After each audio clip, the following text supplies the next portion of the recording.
for public safety due to the winter weather.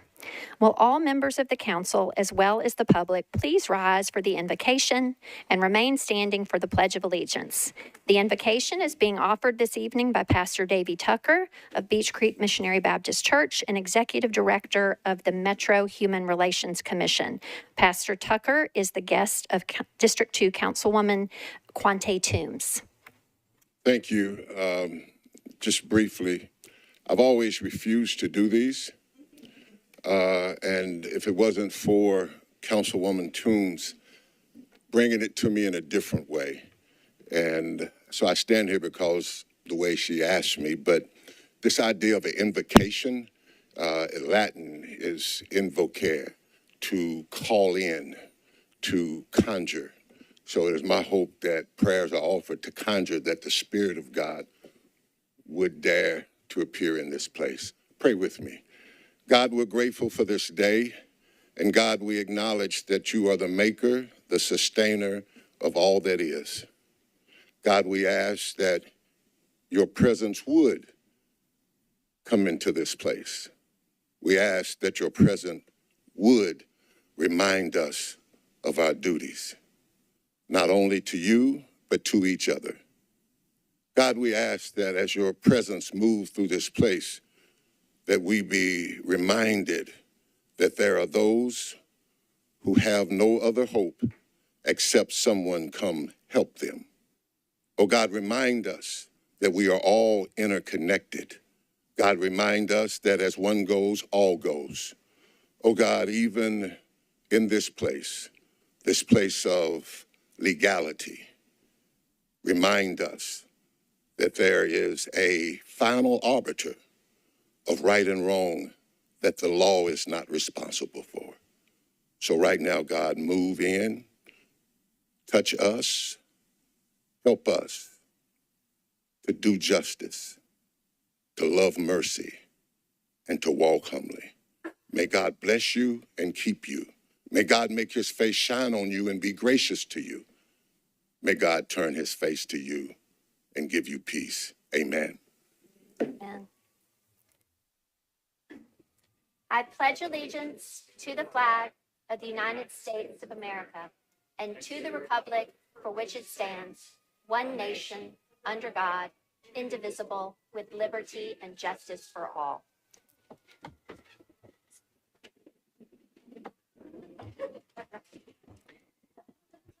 Thank you, Pastor Tucker.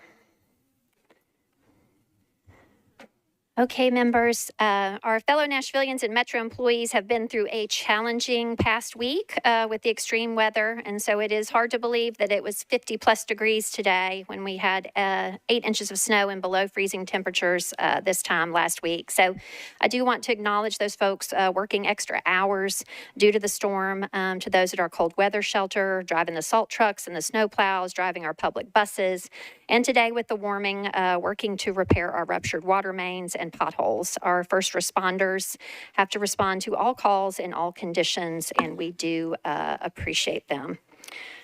Okay. To bring to members and the public's attention, there will be a meeting of the Executive Committee of the Metro Council this Thursday, January 25th at 3 p.m. in Committee Room 1. The Executive Committee is comprised of all committee chairs, the Vice Mayor, and the President Pro Tem. All members are always welcome, and the meetings are recorded and available online. Immediately following that, members, will be our Metro Budget 201 with Metro Finance, continuing education for the Council. That will be in the downstairs jury room, also on Thursday, January 25th from 4 to 6 p.m. If you have not done so already, please reply or RSVP to Ms. Hayes-Shacklett no later than this meeting, this evening, please. Next, also on the topic of budget, Chair Porterfield has announced a pre-budget public comment. That will be at the February 6th council meeting. And so I just want to share briefly about that. This special comment period will be up to 2 hours. Each individual will be allowed 2 minutes to speak. All individuals seeking to speak must sign up in person on February 6th to speak at that meeting. That evening, and a designated sign-up form will be located at the Metro Clerk's counter adjacent to the council chamber on the second floor of our historic courthouse and City Hall at One Public Square. The sign-up will open at 5:15 and close at 6:15 in advance of the 6:30 p.m. council start. So that's a little bit of an extra window on the backside time-wise.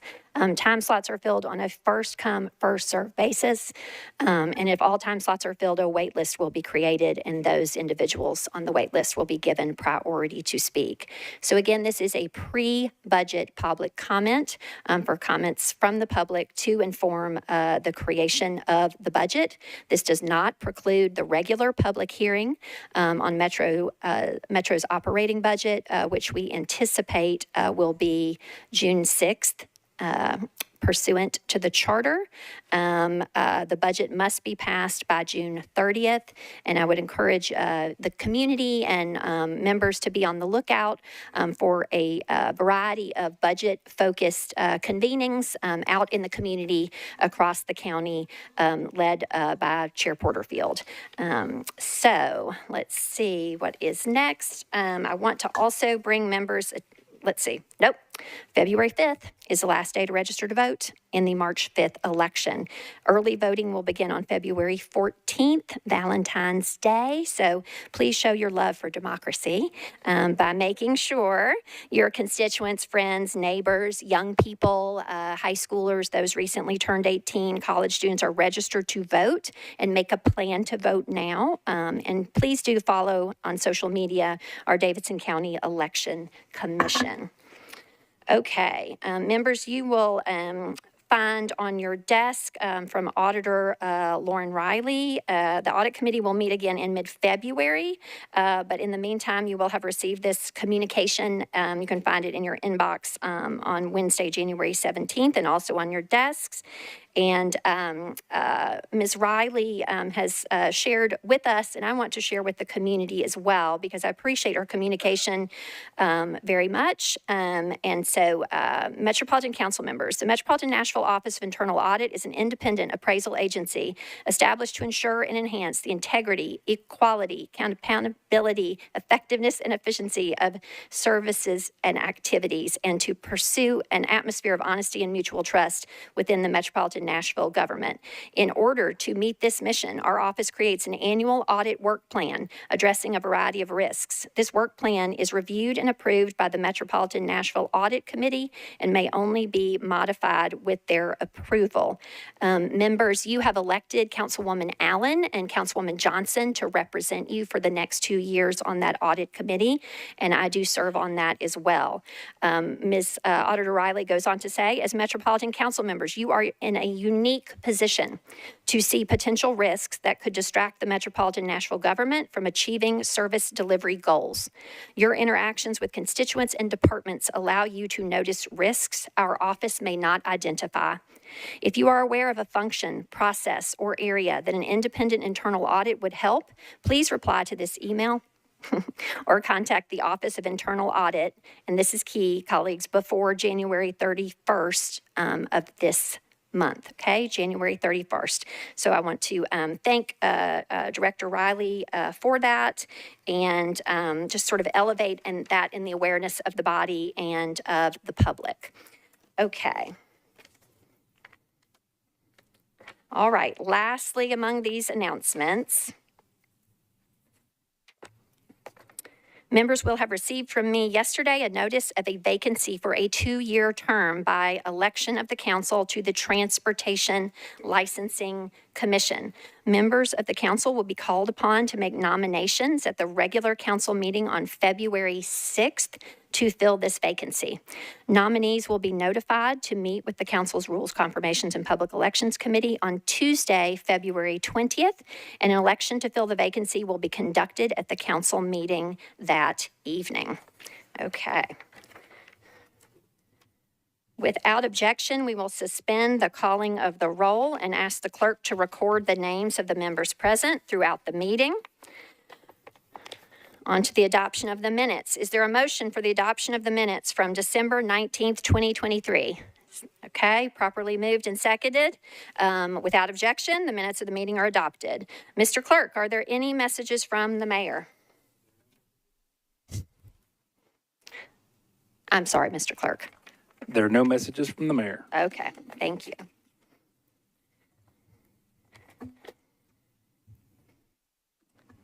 All right, we are now on section E of our agenda, elections and confirmations. We have 16 confirmations this evening to a wide variety of boards and commissions. For all nominees, we appreciate your patience as we proceed through our agenda in a timely fashion. Subsequent to your confirmation vote, please remain with us and we will recognize you individually at the end of this portion of our agenda. Council members, I do want to highlight, we have approached these confirmation votes in a variety of ways for our initial meetings, grouping them by commission, for example, or voting individually on a nominee for whom members have already expressed an intent to abstain or vote no. But after conferring with Chair Sepulveda, we are going to have a unified report on all items in section E of our agenda this evening. So let's see. I'm going to, Chair Sepulveda, let me, by way of explanation, just in advance of this, and I may reiterate this as well, members, without objection then, after this unified report, all nominees having received a recommendation of the Rules, Confirmations, and Elections Committee will be voted on at one time. Much like a consent agenda, you may request to remove an item from the collective vote.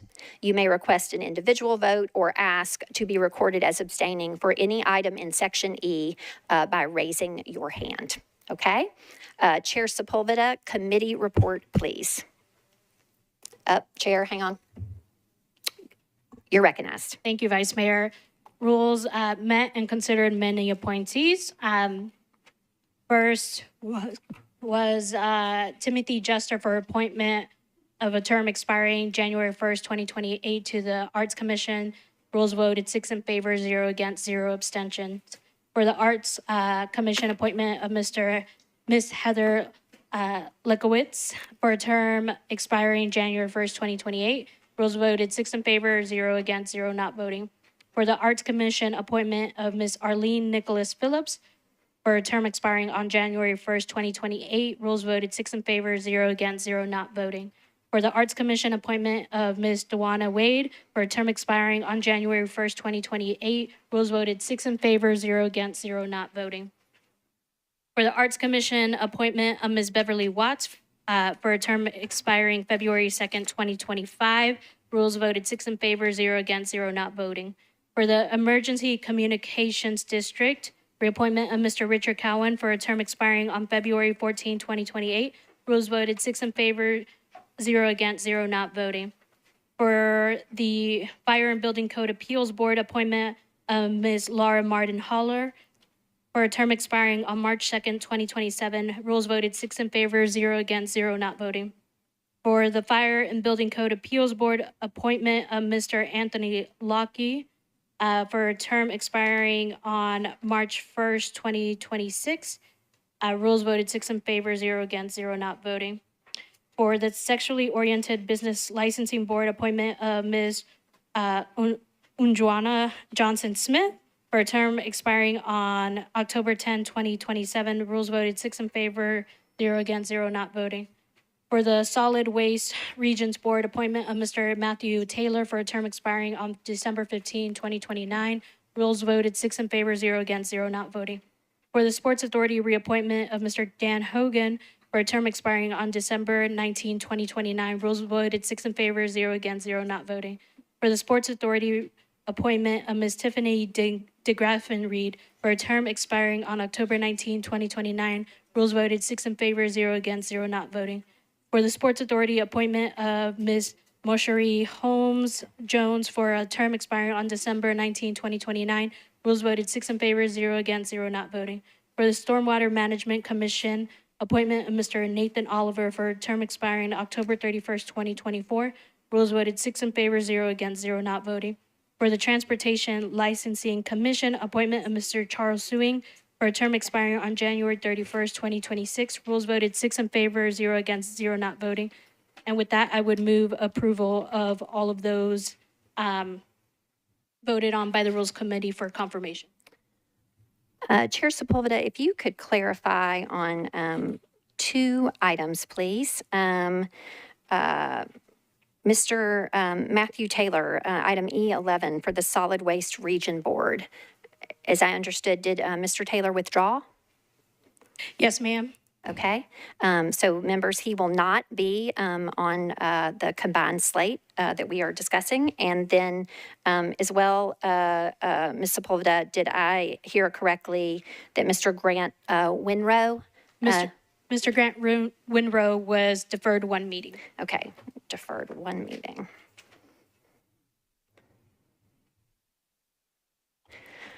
Okay, members, Councilwoman Sepulveda has moved in Section E of our agenda, consolidated all nominees with the exception of E9, Mr. Grant Winrow, and E11, Mr. Matthew Taylor.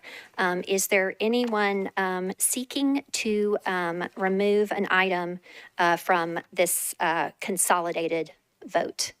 Okay. Ms. Welsh, you're recognized. I would like to pull item E5. I'd like to be recorded as an abstention. Okay.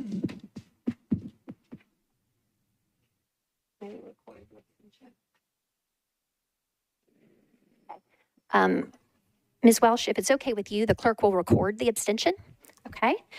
Is anyone else seeking whether to remove an item or to be recorded as voting as abstaining or voting no?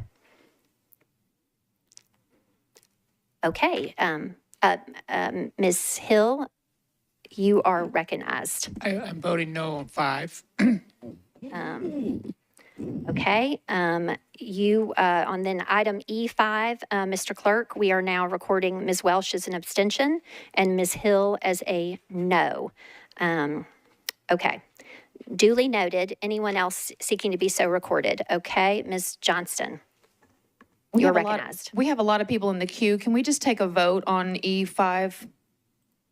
Okay, fair. I do see members in the queue, though we were instructed to raise hands if we wanted to remove items or abstain. So duly noted, looking to the queue. Let's just, I am going to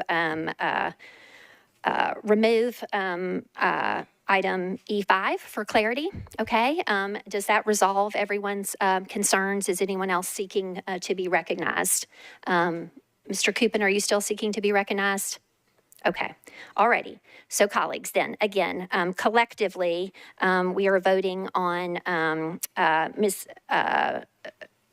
Sepulveda's motion to appoint or confirm the appointments of all nominees listed here, with the exception of E5, Ms. Watts, and E9 and E11 are removed from the consolidated vote. Okay, clear? All right, all in favor, please say aye. Any noes? Other than those that are recorded, any abstentions? Okay, all right. Now then, you have appointed these kind folks, and if y'all will wait with us for just 1 minute while we address item E5. Let's see, Ms. Sepulveda, could you please make a motion for E5? I move for the approval of Arts Commission appointment of Ms. Beverly Watts for a term expiring February 2nd, 2025. Okay. Mr. Clerk, could you open the machines for that, please?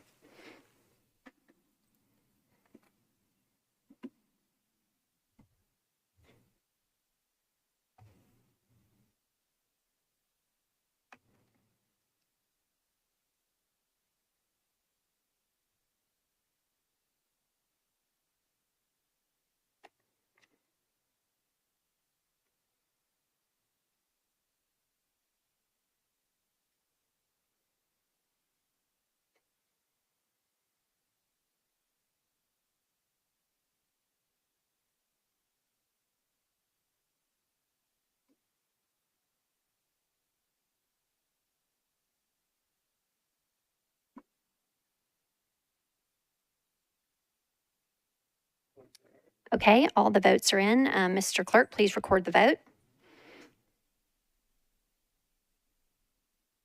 Okay, Ms. Watts is appointed to the Arts Commission with a vote of 22 to 11 and 5 abstaining.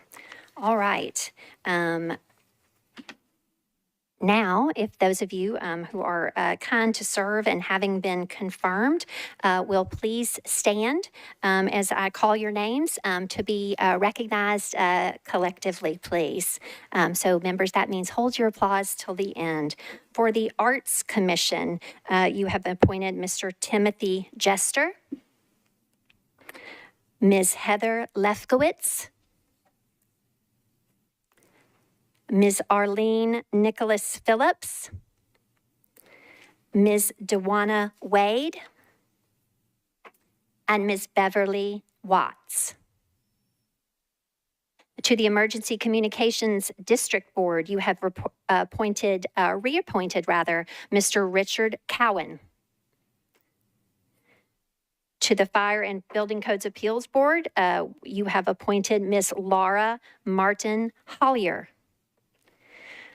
Also to Fire and Building Codes Appeals Board, Council has appointed or confirmed the appointment of Mr. Anthony Locke. To the Sexually Oriented Business Licensing Board, the appointment of Mrs. Unjane Johnson Smith. To the Sports Authority, you have confirmed the reappointment of Mr. Dan Hogan. Also to the Sports Authority, the appointment of Ms. Tiffany DeGraffenreid. And to the Sports Authority, Ms. Monchère Holmes-Jones. To the Stormwater Management Commission, Mr. Nathan Oliver. And then lastly, to the Transportation Licensing Commission, Mr. Charles Sewing. Thank you very much to you all. We appreciate you very much. Thank you for your willingness to serve, and we can congratulate you all. Thank you.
Yes.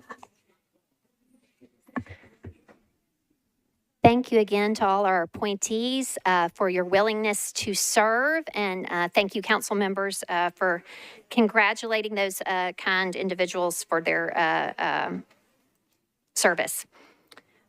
Okay, we are now moving into the item, or section F rather, on our agenda, the legislative items public comment period. This is a public comment period for legislative items on this agenda. Pursuant to Section 844112 of the Tennessee Code Annotated, time is reserved for public comment on legislative items appearing on this agenda. Members of the public wishing to speak may sign up on the council meeting sign-up sheet at the Metro Clerk's office counter on the day of the scheduled meeting. Public comment sign-up for council meetings ends at 6 p.m. Public comment is limited to 20 minutes total. at council meetings, and each speaker is allowed up to 2 minutes to speak. Requests for interpretation services can be directed to the council office. I want to, council members, be sure that the public and the gallery are aware, because subsequent to public comment last time, where we did have remarks that were made that were not about legislative items, I did want to make sure that it was clear to the public this time, prior to public comment, that that is what is required and expected. We additionally added to our public comment sign up, so the materials where people do sign up to speak. In addition to, pursuant to Council Rule 28 and state law, public comment is limited to matters that are germane to items on the agenda. We had added the additional clarifying sentence, you may only speak about items that appear on the agenda. Okay? And so when folks sign up, they are to clearly print their name and then to write the item number or the bill number and whether they support or oppose that item.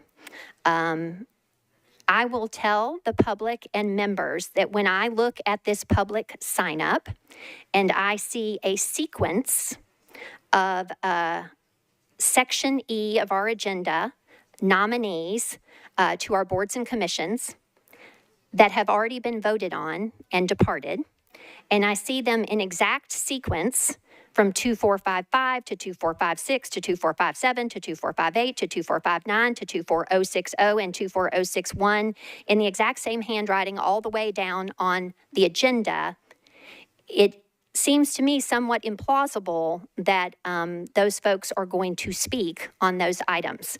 I hope that I am found wrong in that regard. And so I have to presume that members of the public will follow our rules. And so I will afford the opportunity for you to speak on the agenda item that you have listed here. But if you are not speaking on that agenda item, I want to be very clear. I am going to gavel you and cut the mic, okay? Everybody has got to follow the rules, please. Okay. Mr. Craig Bardo to speak on our agenda item 24055. Mr. Bardo, which appointment or nominee are you seeking to speak about this evening? Pardon me. Can you Go ahead, sir. Can you hear me now? Yes, sir. It's not. I made a mistake. I'm speaking about the surveillance. You are then speaking on item resolution 2024171. Oh, I'm sorry. Say again? Okay. About FUSIS? Uses. Okay. RS 2024158. Mr. Craig Bardo, you are recognized. Thank you. When the world witnessed the indifferent taking of a man's life over $20 as he called for his mother, it wasn't the first time we were subjected to this. Eric Garner also cried that he couldn't breathe as armed agents of the state choked him out over some cigarettes. Was the reaction by the state and its subordinate municipalities to investigate policing? No. It was to fund and break ground on cop cities nationwide. One wasn't enough for Nashville. Apparently we need two. And now you're telling me we need an Orwellian surveillance system. Isn't this the city that plowed an interstate through an historically black neighborhood against the advice of the Corps of Engineers? And from 2011 to 2015, stopped more black drivers in Nashville than there are black residents in the city? Isn't this the city that targeted the 37208 zip code in North Nashville, creating the highest incarceration rate in the nation? A neighborhood now coveted by those who would dispossess and displace black residents struggling to hang on because of its proximity to coveted downtown real estate. What could go wrong with a panopticon surveillance system in the hands of armed agents of the state? Just as the savage murder of George Floyd brought the people into the street, the barbarism we've been forced to witness in Gaza has been met with uprisings all over the world. Now those protests have been joined by nations who've endured and continue to resist the violence of imperialism in all its forms. South Africa's unimpeachable case charging Israel with genocide is being joined by others of the world majority, including Yemen's courageous resistance to the Red Sea. In the silence and the complicity with atrocity from the river to the sea, Palestine will be free. Free, free Palestine.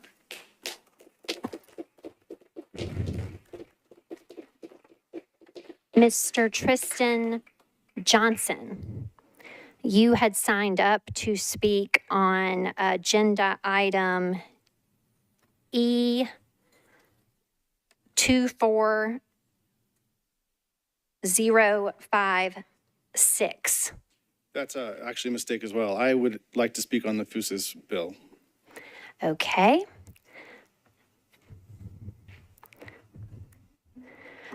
For the public, if I may, Mr. Johnson, just to clarify, so that community members will not be concerned, we have a situation wherein we have an agenda that has RS 2024-158 regarding an amendment to the sole source contract between the Metropolitan government and Davidson County and FUSIS Inc. To increase the value of that contract. It is the subsequent item on this agenda, but because it is on the agenda and it has yet to be deferred, which it will be deferred by rule based on what happened in committee, that has in the sequence of our agenda not happened yet. So when the public does come, they can speak on that matter, but they will be afforded a future opportunity at the public hearing for that as well. Okay? Mr. Johnson, you're recognized. I'm here today to speak about the policing in this, the domestic situation here, and to tie a link to how policing in this country is impacted by our domestic and international policy. I'm here to link the struggle against the surveillance state and the police state to the struggle in Palestine. I'm here to talk about Aimé Césaire, Frantz Fanon, and Malcolm X, who all understood the ways that violence comes home to the colonizers. They understood that a society that exports violence to oppress people around the world cannot help but enact the same violence on its own oppressed populations and own oppressed peoples. They understood that pathological violence like this permeates societies and cultures who refuse to recognize that violence they use on others will ultimately undermine their societies.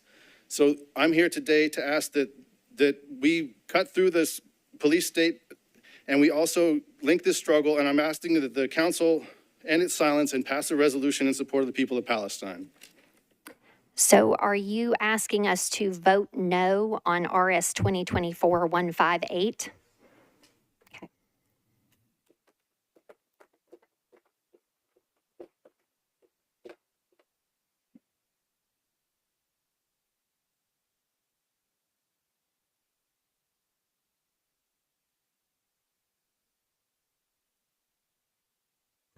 Okay, Ryan Dickerson.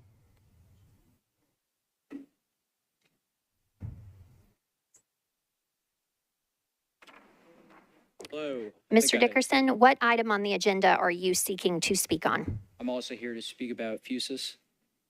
Okay, please keep your remarks specific to the bill, please. Okay, thank you. It's no wonder that it seems like all political solutions to all political problems have been foreclosed, especially when there's blood on the hands of one of their main architects. The U.S. so-called aerospace and defense firms, surveillance firms too, some of which call Nashville home, and all of whom receive dollars that could otherwise build Nashville up. Instead of building Nashville up, I'm sure the council will choose to throw piles of cash at FUSIS to broaden the mass surveillance program that has already started, just as sure as the Biden administration will throw piles of cash at Israel's Iron Dome. Surely you see how our hand in the occupation abroad made its way home long ago. Anyways, I have to believe everybody already senses these forces of capital circulation on some level. So we'll be back next month with our friends. We're hoping that, number one, everybody will vote no on the FUSIS bill. And we also hope that one day somebody will sponsor a resolution for a ceasefire in Gaza. Thank you. Angel Stansberry, please.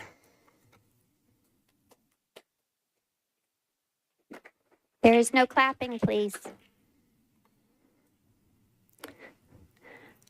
I want Miss- to talk about the Fuses bill. Okay, you're recognized, Ms. Stansberry. We live in a state where we're already heavily over-policed. And I also want to tie the fact that our police officers are trained by IDF soldiers in Israel who consistently commit genocide.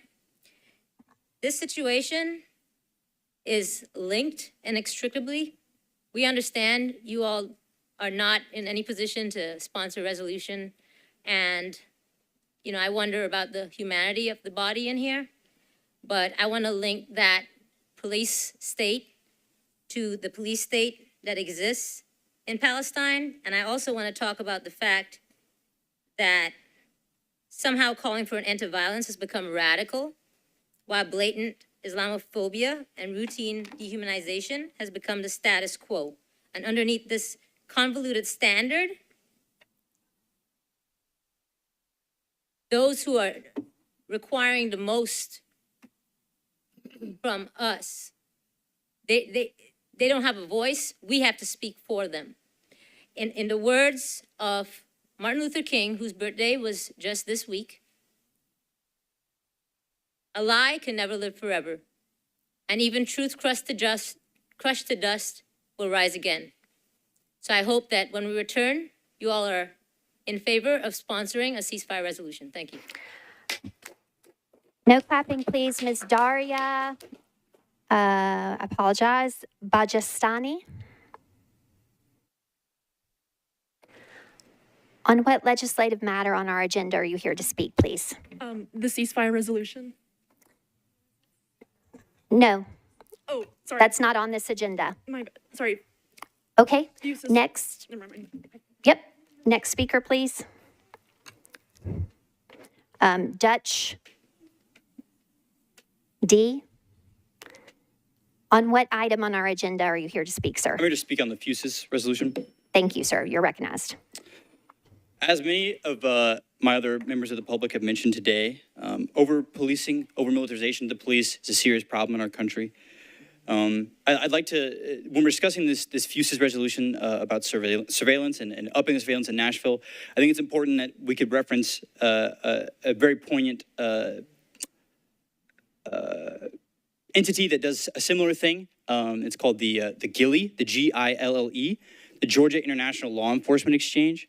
So, of course, this is not Tennessee, but it's relative because the GILLE has been pretty important in pushing forth the initiative to build a very large cop training facility in the Atlanta area. You might have heard it's called Cop City. And it's important because here in Nashville, we've also, or in the Davidson County area, we've also recently had a new facility planned the same way. It's called the MALETA, the Multi-Agency Law Enforcement Training Academy. And as we talk about over-policing and over-militarization, it's important that we reference that not only are we discussing, upping the surveillance, we're talking about upping the police training, upping the militarization of police, but entities like the GILLE, and also it's important to note the GILLE is based out of Georgia, but it also utilizes police departments all over the country, including Tennessee. And as some have said, the GILLE is important to allowing police departments in our country to be able to train in other countries, such as Israel. And as others have said, it's important that when we're talking about this Fuses resolution, that we also ties to the current onslaught going on in Gaza, and how that's also an aspect of international and global police militarization.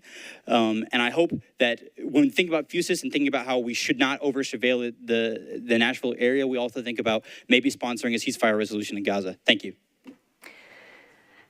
Thank you, sir. I will remind the public that any request for resolution, you can at any time email us as councilmembers@nashville.gov. That is public and open, and you are welcome to make those inquiries that way. Next, signed up for public comment is Zainab, last initial A.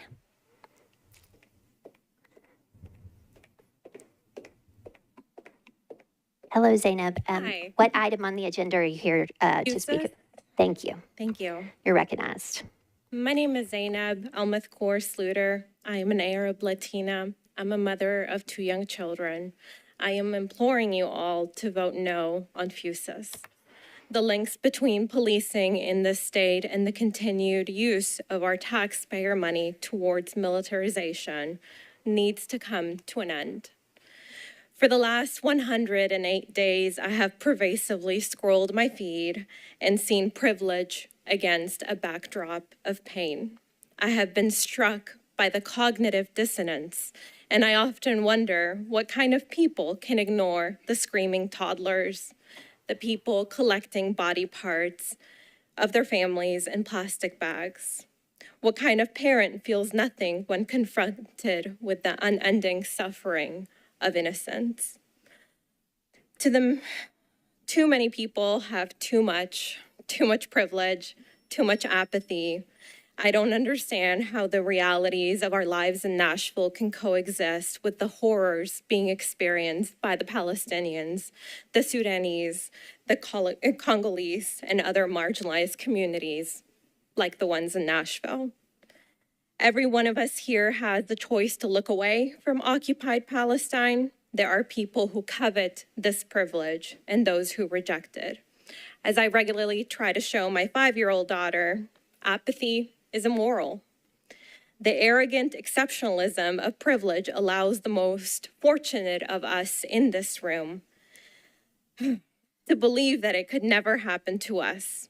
But the lived wisdom of the oppressed people of color in this room know that it absolutely can. I hope you will sponsor a resolution for a ceasefire. There is power in symbolic social movements to create real change. Palestine Hurra. Thank you. Okay.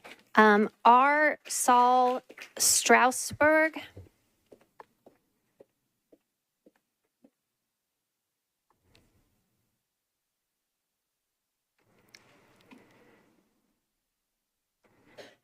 Mr. Strasberg, what legislative item on our agenda are you speaking on this evening? FUSIS. Okay. FUSIS You're recognized. is near and dear and crucial for the Jewish community. My welcome to Nashville in 2009 was a pipe bomb being thrown at my house by Abdul Hakim Mohammed, who was inspired in a religious community in Nashville. So the FUSIS and cooperation of security is extremely important. As a Nashvilleian for 20 years, it should go without saying how much I care about the people in our beloved city, as well as their extended families throughout the world, including the Middle East. In an era with so much hatred, violence, and injustice, it should also go without saying that it pains me to hear of all the loss of life, especially innocent civilians, whether they live in Gaza or Sderot or closer to home in East Nashville, North Nashville, and some troubled communities around. Feelings of empathy, I hope, are universal, and while they don't require a vote by this council, it can be cathartic to hear from time to time that we feel each other's pain. Tonight I want to ask one simple question. Why aren't members of the Jewish community showing up at Metro Council to ask the council to make proclamations in support of Israel, or to condemn Hamas, or demand that Iran end its terror program and proxy wars around the world? 3 simple answers. A topic as complicated and as polarizing as a bloodbath in Israel and Gaza can't be properly understood in the context of a 2-hour council meeting. It's hard enough for us to watch the war in Gaza and Israel from a distance. Let's not bring this war home to Nashville. Let's keep a tone in our city that's warm and welcoming to all. Number 2 was made clear to those who watched CNN and BBC after October 7th that before Israel even loaded a gun or moved a tank, people around the world, not only in Europe, but in our own United States, were ready to condemn Israel, to call for a ceasefire for Israel, but not from Hamas. If we want peace, there has to be peace and end of fighting from both sides. Finally, why aren't the members of the Jewish community showing up to show support? The answer is simply that Metro's job is to focus on the issues that affect us locally and not be hijacked by activists who mean well, but mean something else. Thank you. Thank you, Mr. Strasberg. Julia Motis.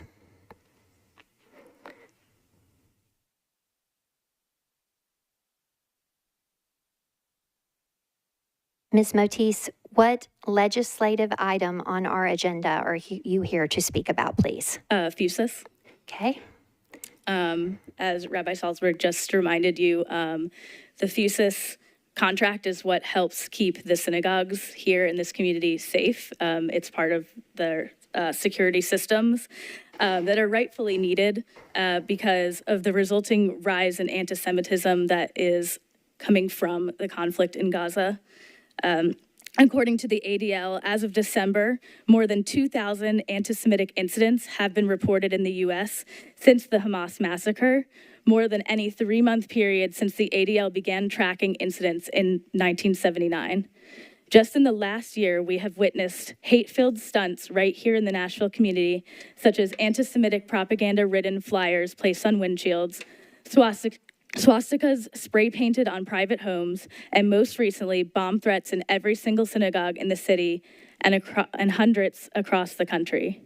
As a concerned citizen, I would like to know what will the council do when these incidents take place? What is being done here in Nashville to protect our minority community from hate? In my view, refusing to condemn the local impact of the conflict in the Middle East on the Jewish community contributes to the normalization of anti-Semitism and violence against Jewish people worldwide. And I know you said you're not voting on this contract, but I urge those who are to remember that our communities need to be protected as well. Thank you.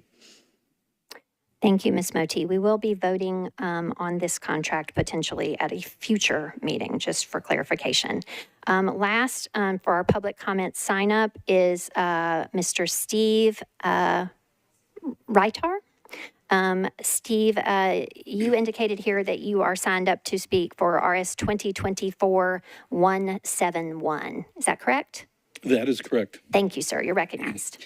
Thank you so much. I'm addressing the HMIS contract. It's WellSky is the HMIS vendor. I don't know that much about them, but I understand they do data. They're doing data sharing, and we're going to be issuing new licenses. My problem is I don't know what the guardrails are, and that when we're talking about sharing medical information, whether it's drugs, alcohol, or any sort of medical records, I have a little bit of a concern about that.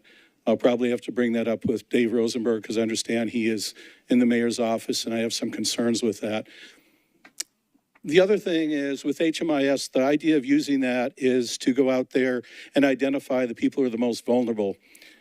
We're not really using data analysis in that regard. We're kind of focusing on encampments and saying, we're going to close this encampment and we'll find you something, whether it's a shelter space or maybe your housing opportunity or a motel room.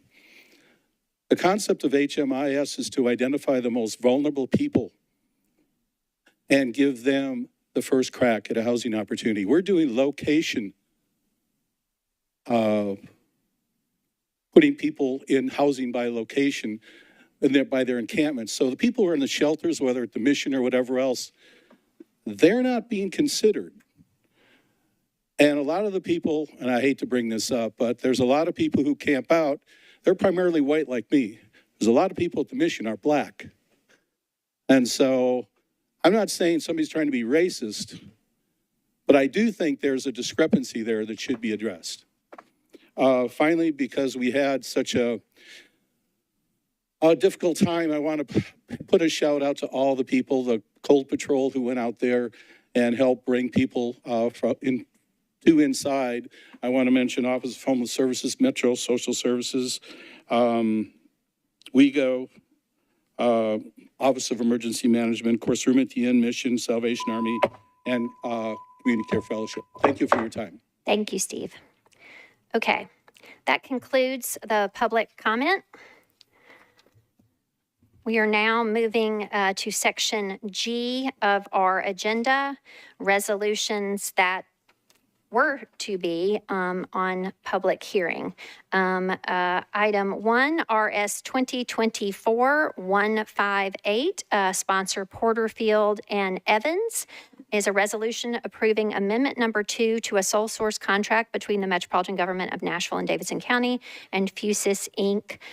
To increase the value of the contract. Councilwoman Porterfield, you are recognized.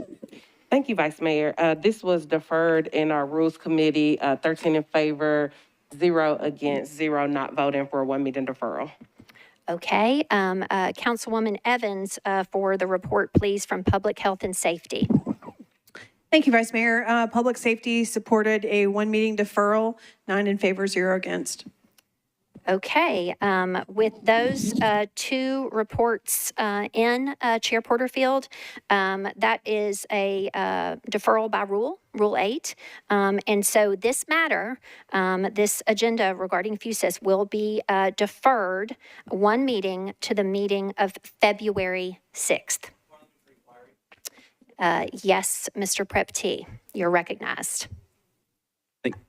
Thank you, Madam Vice Mayor. Just wanted to clarify that this is a deferral with a re-referral back to committee, correct?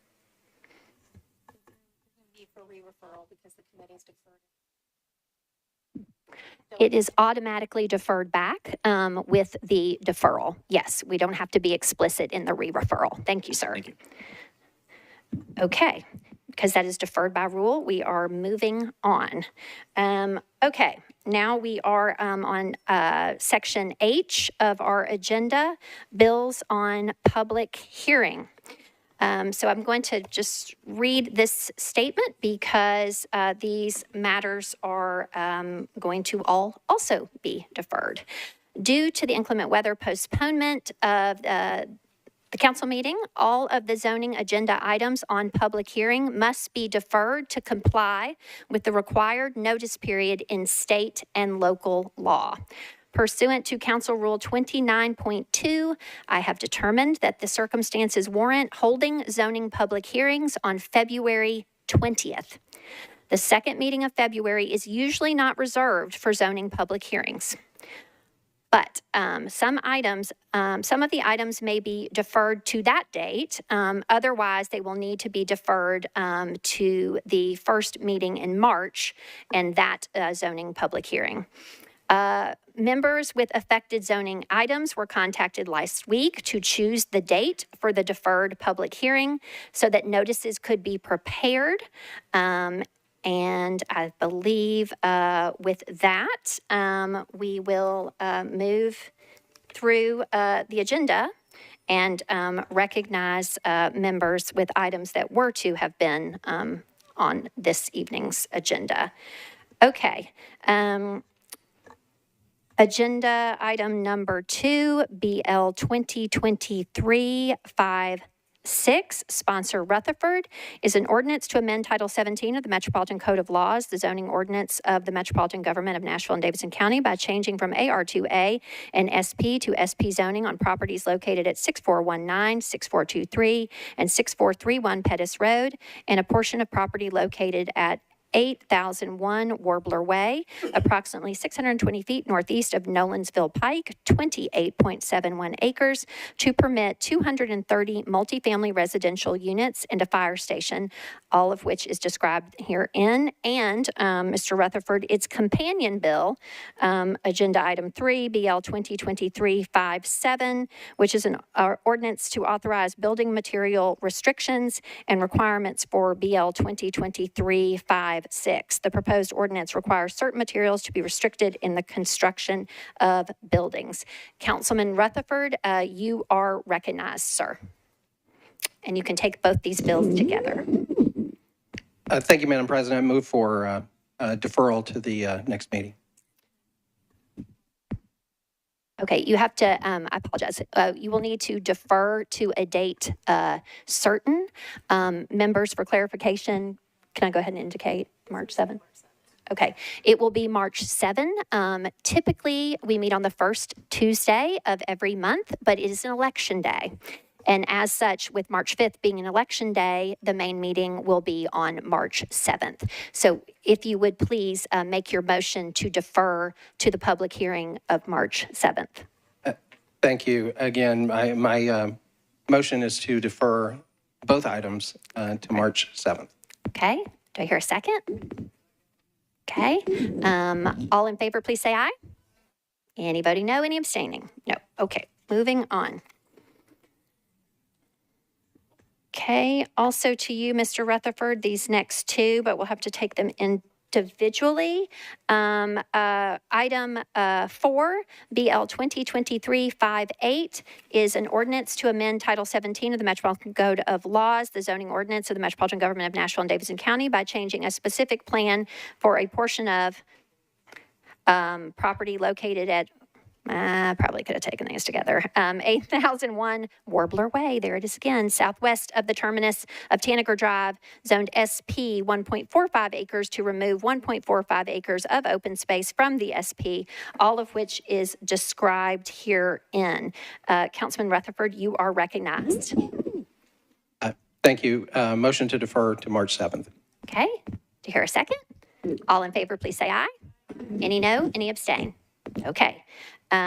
Item number 5, BL 2023-59, also sponsor Rutherford. An ordinance to amend Title 17 of the Metropolitan Code of Laws, the zoning ordinance of the Metropolitan Government of Nashville and Davidson County by changing from SP to R40 zoning for property located at 6397 Pettis Road at the northeast corner of Warbler Way and Pettis Road, 0.96 acres, all of which is described herein. Councilman Rutherford, you're recognized. Thank you again. And motion to defer to March 7th. Okay, here a second. All in favor, please say aye. Any no, any abstain? Okay, seeing none. These 4 items, Mr. Rutherford, are all deferred to the meeting of March 7th. Okay, for a public hearing at that time. Okay, moving on, agenda item 6, BL 2023-116, sponsor Benton. An ordinance to amend Title 17 of the Metropolitan Code of Laws and zoning ordinance of the Metropolitan Government of Nashville and Davidson County by amending a planned unit development on property located at 2361 Murfreesboro Pike, east of Una Antioch Pike, zoned R10 and within a planned unit development overlay district, 14.84 acres, to permit vocational school uses, all of which is described herein. Mr. Benton, you are recognized, sir, for a motion on your bill. Thank you, Vice Mayor. I move to defer to February 20th meeting. Okay. All right. There's a motion to defer to February 20th. Is this seconded? Thank you. All in favor, please say aye. Any noes, any abstentions? Okay, seeing none, this item is moved to the public hearing on February 20th. Okay, agenda item 7, BL 2023-117, sponsor Toombs. An ordinance to amend Title 17 of the Metropolitan Code of Laws, the zoning ordinance of the Metropolitan Government of Nashville and Davidson County by changing from RS 7.5 to R6 zoning for property located at 2327B Whites Creek Pike, approximately 265 feet northwest of Luzon Street at 015 acres, all of which is described here in. Councilwoman Toombs, you are recognized. Thank you, Madam Vice Mayor. Move to defer to March 7th. Okay. Do I hear a second? Okay, properly moved and properly seconded. This is deferring this item to the public hearing on March 7th. All in favor, please say aye. Any noes, any abstentions? Okay, seeing none, this is deferred to March 7th. Agenda item 8, BL 2023-118, sponsor Benton, is an ordinance to amend Title 17 of the Metropolitan Code of Laws, the zoning ordinance of the Metropolitan Government of Nashville and Davidson County by changing 1 from AR to A to IR for property located at Donaldson Pike, unnumbered, at the southwest corner of Citation Drive and Eazell Pike, 24.42 acres, all of which is described herein. Councilman Benton, you are recognized, sir. Thank you, Vice Mayor. I move to defer to February 20th meeting. Okay, is there a second for Mr. Benton's motion? Okay, properly moved and properly seconded. You are voting on moving this item to the public hearing of February 20th. All in favor, please say aye. Any noes, any abstentions? Okay, you have deferred. Item number 9, BL 2023-120, sponsors Gamble, Allen, Rutherford, and Hancock, is an ordinance to amend Title 17 of the Metropolitan Code of Laws, the zoning ordinance of the Metropolitan Government of Nashville and Davidson County, to amend Chapter 17.04, 17.12, and 17.40 pertaining to lot averaging, all of which is described herein. Chair Gamble, you are recognized.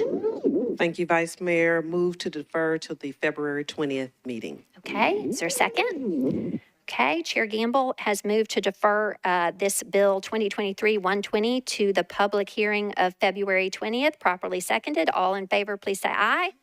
Any noes, any abstentions? Okay, this item is deferred to February 20th. All right, item number 10, BL 2023-128, sponsor Stiles.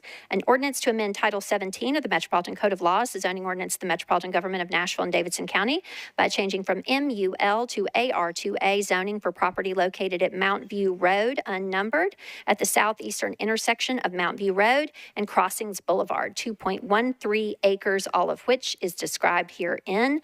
Ms. Stiles, you are recognized.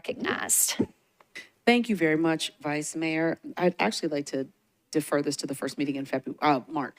Okay, so Ms. Stiles has made a motion to defer this bill to the public hearing on March 7th. Do I hear a second? Okay, properly seconded. All in favor, please say aye. Any noes? Any abstentions? Okay, your bill is deferred, Ms. Stiles. Okay, agenda item 11, 2023-129, sponsor Bradford, is an ordinance to amend Title 17 of the Metropolitan Code of Laws of zoning ordinance of the Metropolitan Government of Nashville and Davidson County by canceling a planned unit development overlay district for property located at 1210 Murfreesboro Pike, approximately 480 feet southeast of Kermit Drive, 2.89 acres, zoned CL, all of which is described herein. Councilman Bradford, sir, you are recognized. Thank you, Madam Vice Mayor. I move to defer to February 20th. Okay, is that a proper motion? Are we going to have that? Okay. February 20th. Sorry, I thought you said March 20th. I was just having a brain freeze moment there. Okay. Of course, that's a proper motion. Properly seconded. Okay, so Councilman Bradford has moved to defer BL 2023-129 to the public hearing on February 20th. All in favor, please say aye. Aye. Any noes? Any abstentions? Okay, that bill is deferred to February 20th. Okay, the next two items I believe can be taken together. Agenda items 12 and 13, BL 2023-130, sponsor Huffman.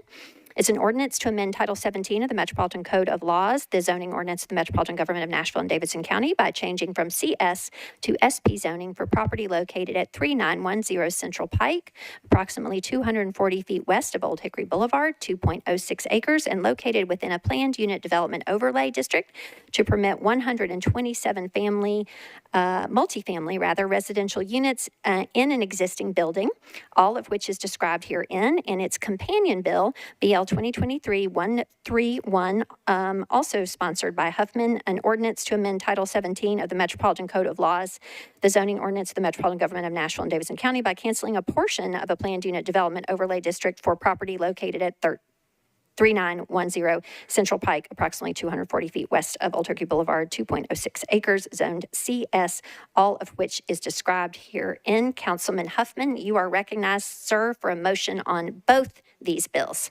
Thank you, Madam Vice Mayor. I make a motion to defer to the March 7th meeting. Okay, do I hear a second? Second. Okay, properly moved, properly seconded. Mr. Huffman has a motion to defer bills 130 and 131 to the public hearing of March 7th. All in favor, please say aye. Aye. Any voting no, any abstaining? Okay. That bill both bills will be heard March 7th. Next is agenda item 14, BL 2023-134. And I'm looking to you, Mr. Gregg. I believe these can be taken together. Is that correct? Okay. And agenda item 15, BL 2023-135. Again, sponsor Gregg. This is an ordinance to amend Title 17 of the Metropolitan Code of Laws, the zoning ordinance of the Metropolitan Government of Nashville and Davidson County by changing from CS to MULNS zoning for properties located 801 and 828 Royal Parkway, east of the corner of Royal Parkway and Air Center Drive, 10.68 acres within a planned unit development overlay district, all of which is described herein.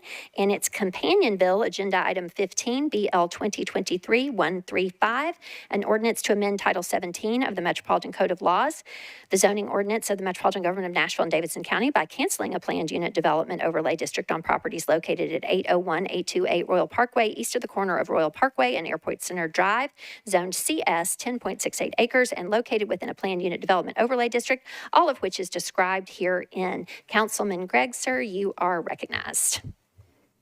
Thank you, Vice Mayor. I move to defer to the February 20th council meeting. Okay, properly moved, properly seconded.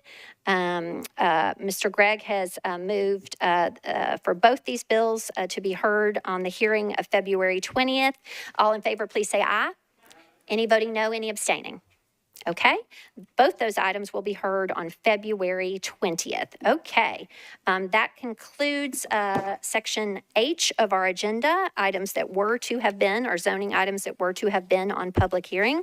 And we are now moving swiftly into our consolidated consent agenda.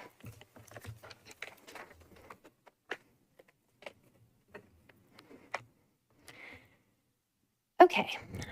All resolutions and second and third reading ordinances on this agenda are included on the consent agenda if recommended for approval unanimously by all committees to which the item was referred. Items on the consent agenda will be voted on at a single time. The item number, along with the resolution and the ordinance number of the items on the consent agenda, will be read by me. Somewhat slowly, some might think, but that is so that it can be displayed both on the screens here in the gallery and at home, and for people to have sufficient time to see and hear that. Members of the council may remove any item from the consent agenda by request before the consent agenda vote is taken. So we will be moving through resolutions on consent, second reading items on consent, and third reading items on consent.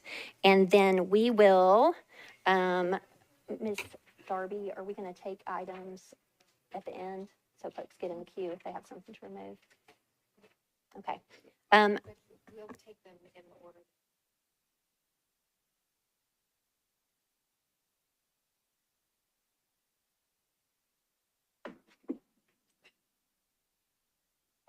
Okay. All right, so we are going to proceed through the consent agenda. Because these agendas are longer, what we will do as we go through the consent agenda, if there is an item that you know you want to be pulled, please, can they get in the queue? Will that work on the system? Or do we have to wait till the end? Pardon? Okay, I appreciate the clarification, Mr. Clerk. Okay, colleagues, so you can't get in the queue. One would think, right, one would hope as you're moving through, you could kind of get on queued up there, but we can't do that because the items as we move through, then that will get Mr. Clerk all wonky because we won't be on those items, okay? So let's get all the way through it. Then I will call for folks. So then please just be making notations about anything that you may need to be removed. Okay, let's begin.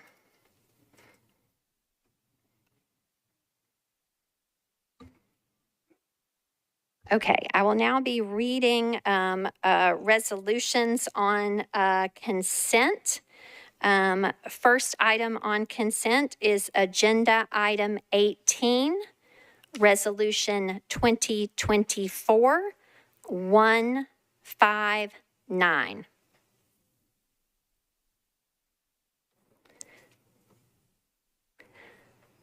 Next is Agenda Item 19, Resolution 2024-160.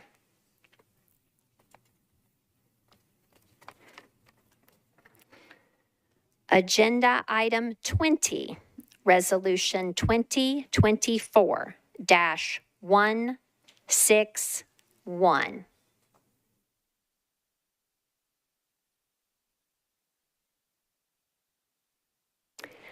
Agenda Item 21, Resolution 2024-162.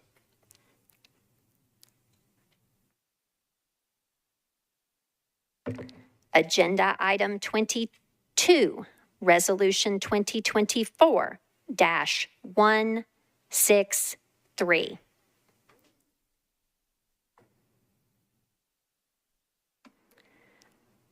Agenda item 23, Resolution 2024-164.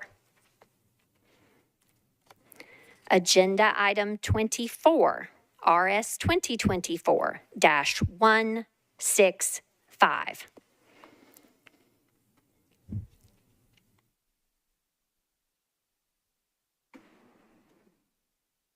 Agenda item 25, RS 2024-166.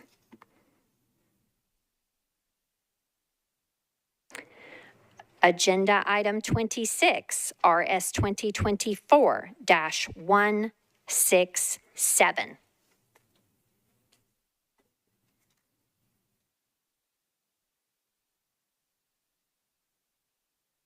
Agenda item 27, Resolution 2024-168.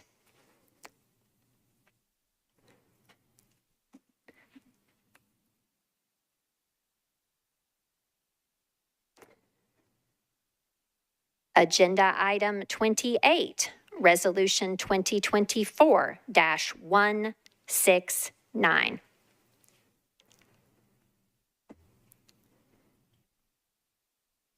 Agenda item 29, Resolution 2024-170.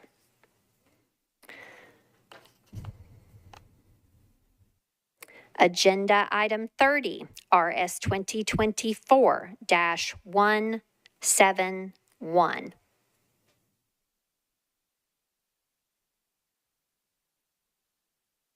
Agenda item 31, Resolution 2024-172.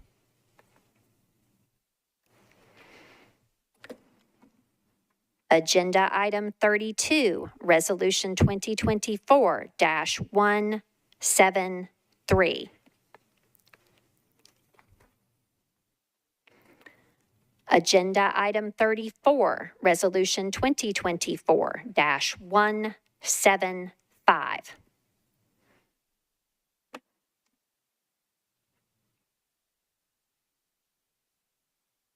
Agenda item 35, Resolution 2024-176. Agenda item 36, Resolution 2024-177. Agenda item 37, Resolution 2024-178.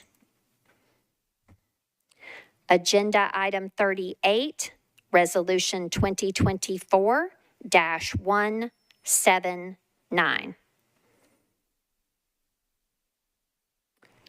Agenda item 39, Resolution 2024-180.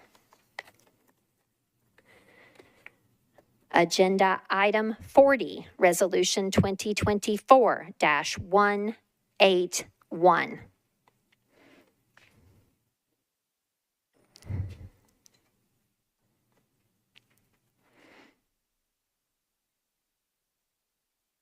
Agenda item 41, Resolution 2024-182. Agenda item 42, Resolution 2024-183. Agenda item 43, Resolution 2024-184. Agenda item 44, Resolution 2024-185. Agenda item 45, Resolution 2024-186.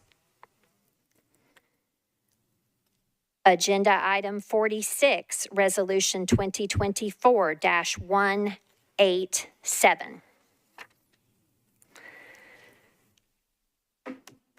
Agenda item 47, Resolution 2024-188.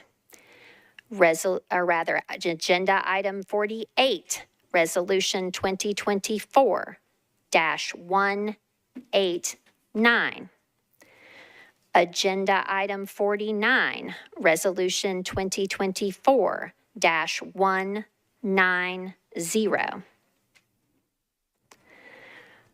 Resolution 2024, agenda item 50, dash 191. Okay. That concludes consent agenda resolutions, and now we will move straight into second reading items on consent. Okay, here we go. We just keep rolling right on through so that we can do all the committee reports at the end.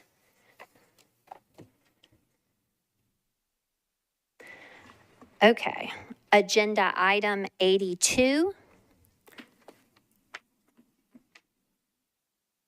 Ordinance 2023-139.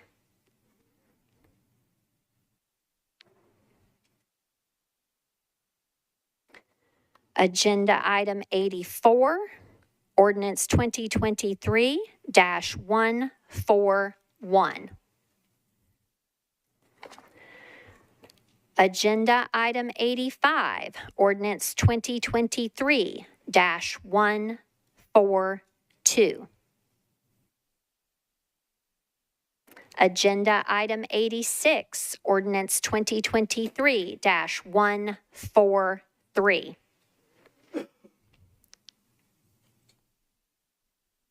Agenda item 87, ordinance 2023-144. Agenda item 88, ordinance 2023-145. Agenda item 89, ordinance 2023-146. Agenda item 90, ordinance 2023-147. Agenda item 91, ordinance 2023-148. Agenda item 92, ordinance 2023-149. Agenda item 93, ordinance 2023-150. Agenda item 94, ordinance 2023-151. Okay, that concludes second reading items on consent. Now we will roll right into bills on third reading, ordinances on third reading, section N, and I will read all the items on consent.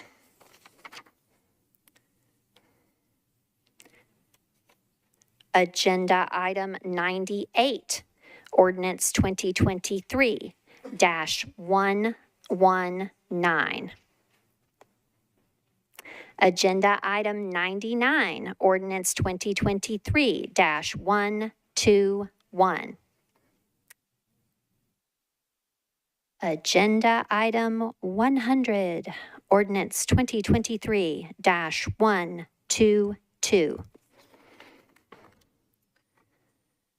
Agenda item 101, ordinance 2023-123.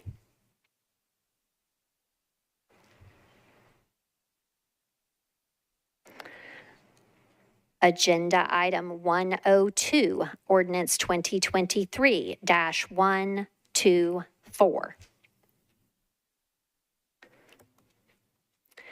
Agenda item 103, ordinance 2023-125.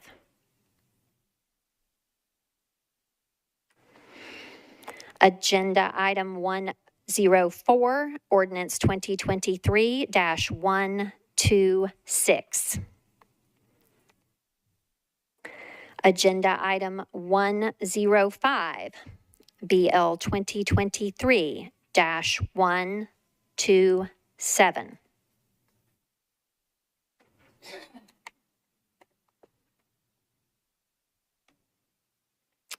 Okay, that concludes the items on third reading that are on consent.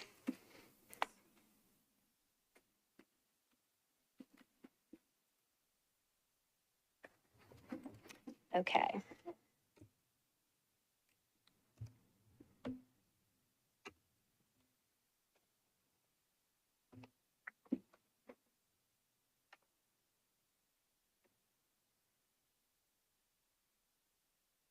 Okay, now, chairs, we're going to go to committee reports. There are, oh, y'all, you just drone on for so long and you start to forget the next step. Okay, now that we have proceeded through all of those, is there anyone prior to our committee reports seeking to remove items from the consent agenda? Mr. Clerk, at this time, can members enter the queue? Okay, members. If you have items that you would like to pull, please join the queue. Councilwoman Swara, you are recognized. Thank you, Vice Mayor. First, I would like for item number 19, IRS 2024-160, just to be marked as abstain. We don't need to pull it. But I need to pull item number 18, IRS 2024-159. I would like to pull item number 21, IRS 2024-162. Item number 22, IRS 2024-163. Give me a minute, there's a couple more. Let's pull item 31, IRS 2024-172. Item number 33, IRS 2024-174. That was not on consent. Oh, it was not on consent. Okay, I missed that. All right. Then let's do 50, IRS 2024-191.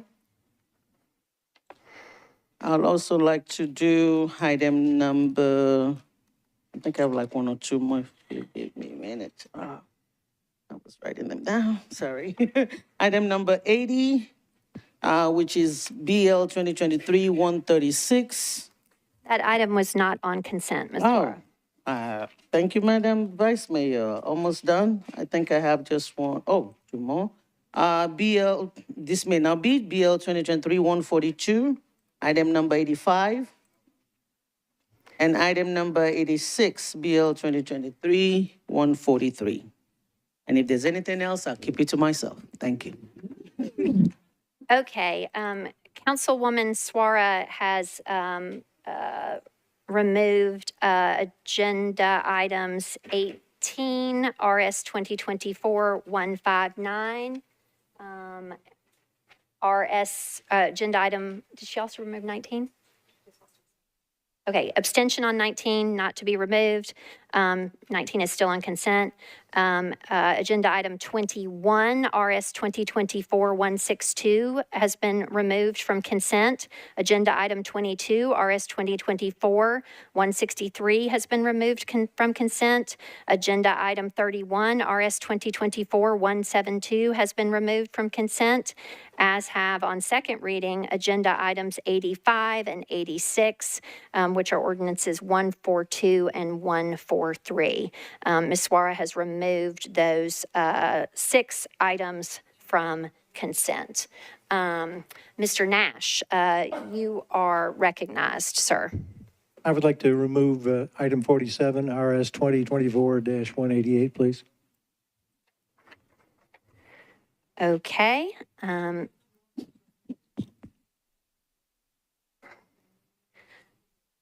Okay, I apologize. Ms. Suara had another item that was agenda item 50. I apologize, I had that, Ms. Suara, I just didn't call it out. And then Councilman Nash has added agenda item 47, RS 2024 dash 188.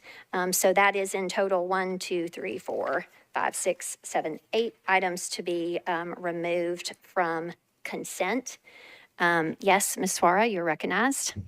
Vice Mayor, can you please put item 22, RS 2024-163 back? Back on to consent? Yes, ma'am.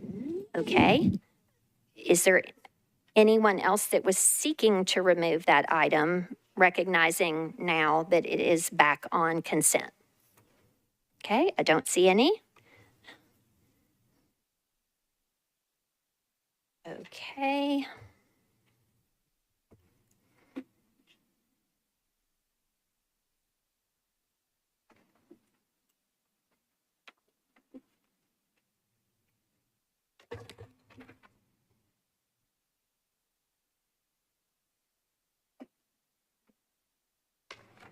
Bear with me, members.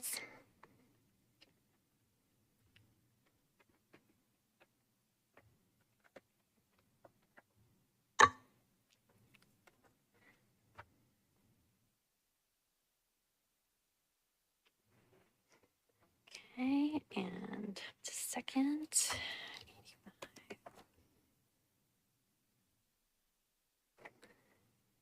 Okay. All right. Now we will move to committee reports. And so, chairs, when I call on you, it will be for items both on the consent agenda as resolutions and potentially, depending on your committee, for items on second reading. Budget and Finance Chair Porterfield, you are recognized.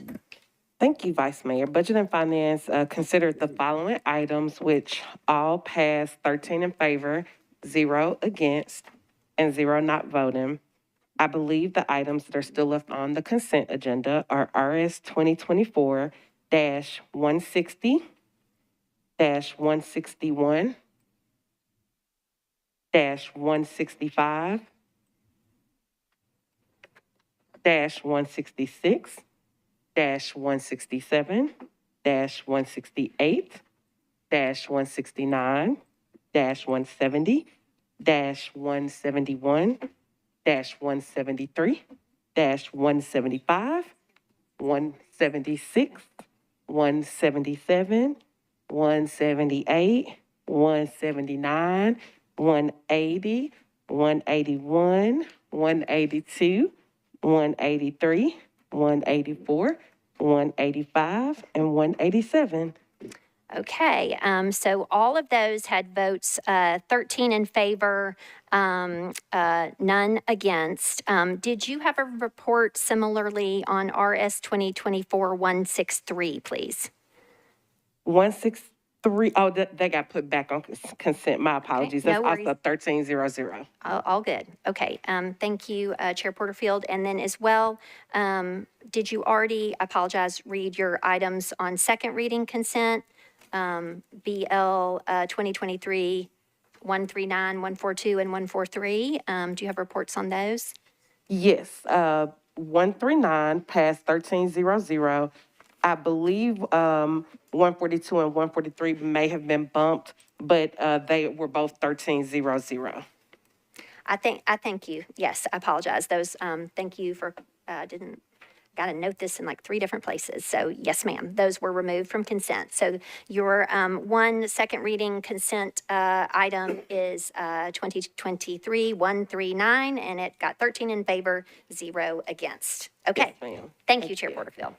All right, moving to Government Operations and Regulations. Chair Bradford, you have a committee report on one item, please, sir, on consent. RS 2024-173, Government Ops and Regulations, voted 7 in favor, 9 against to approve. Okay. All Right. Thank you, Chair Bradford. Chair Gamble, you are recognized for resolutions on consent and second reading items on consent, please, ma'am. Thank you, Madam Vice Mayor. The Planning and Zoning Committee recommends approval for resolutions on consent, RS 2024-165, RS 2024-166, RS 2024-167, 181, 183, and 187. And second reading consent, the Planning and Zoning recommends approval, BL 2023-140, 141, 144, 145, 146, 147, 148, 149, and 150, all 12 in favor, 0 against. Ms. Gamble, do you have a report on ordinance 2023-151? Yes, thank you. Okay. Also including Bill 2023-151, recommend approval, 12 in favor, 0 against. Okay, Chair Gamble, I also thought I heard you say ordinance 2023-140, but I don't see that among your reports. Can you clarify? I do have a BL 2023-140, Vol Porterfield Gamble. Is that on the consent? Approves the lease agreement? That is not on consent. Okay. So I'll take that one off, but I do have that as well. No worries. Thank you. Thank you. Okay. Now, Public Facilities, Arts and Culture. Chair Stiles, you are recognized for your report on three items on, or three resolutions on consent, please, ma'am. Thank you very much, Vice Mayor. Public Facilities, Arts and Culture did RS 2024-174. Can I do them all together? Or can I do, there's one that has one different vote, so I guess I'll. You can. Your items on consent are 175, 176, and 177. And so if they all have the same vote to report, you can take them together. Perfect. 175, 176, and 177 all pass, 6 in favor, 0 against. For a recommended approval. Okay. Yes. Thank you, Chair Stiles. Okay. Next, Chair Parker, you are recognized, sir, for reports on second reading consent items, please. Just second reading, or you want my resolutions? Oh, I apologize, sir. And there's 2 pages. And your resolutions too, please. Thank you. Thank you, Vice Mayor. I think I have kept up. You know what, Chair Parker? I'm out of order because your last on here was second readings, and you've got transportation and infrastructure. But if you don't mind, so I can move in order per usual, I do apologize. Didn't turn the page. Chair Evans, for public health and safety, you are recognized, ma'am, for your resolutions on consent. Hang on. There you go. Thank you, Vice Mayor.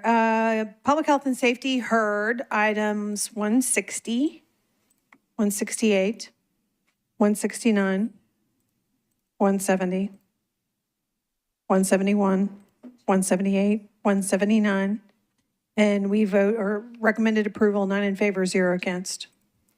Okay, thank you, Chair Evans.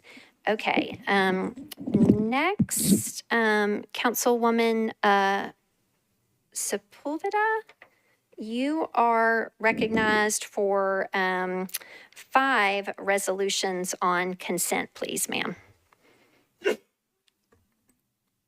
I think it's 4, 1 got pulled off. Okay, that's fine. Yeah, just go ahead and read that report. Rules please. consider RS 2024-164, RS 2024-189, RS 2024-190, and RS 2024-191. We voted 5 in favor, 0 against, 0 not voting. Thank you, ma'am. And so it was 188 and 191 that were pulled from consent. Thank you again on the second page. I gotta figure out how to redo this. Okay. Thank you so much. Okay, now, Chair Parker. This is for your resolutions on consent, as well as your second reading ordinances, please, sir. Oh, dang it.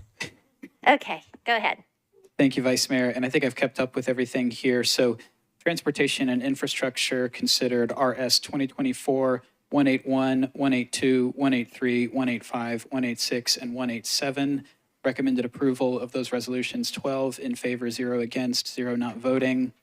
Bills on second reading, we considered BL 2023-141, 144, 145, 146, 147, 148, 149, 150, and 151. Committee recommended approval, 12 in favor, 0 against, and 0 not voting on those bills on second reading. And would you like to move the Yes. Hang on. Oh. Okay, hold for me. Do you have another item to remove from consent, Ms. Suara? Hang on. Yes, ma'am. That's item number 32, RS 2024-173.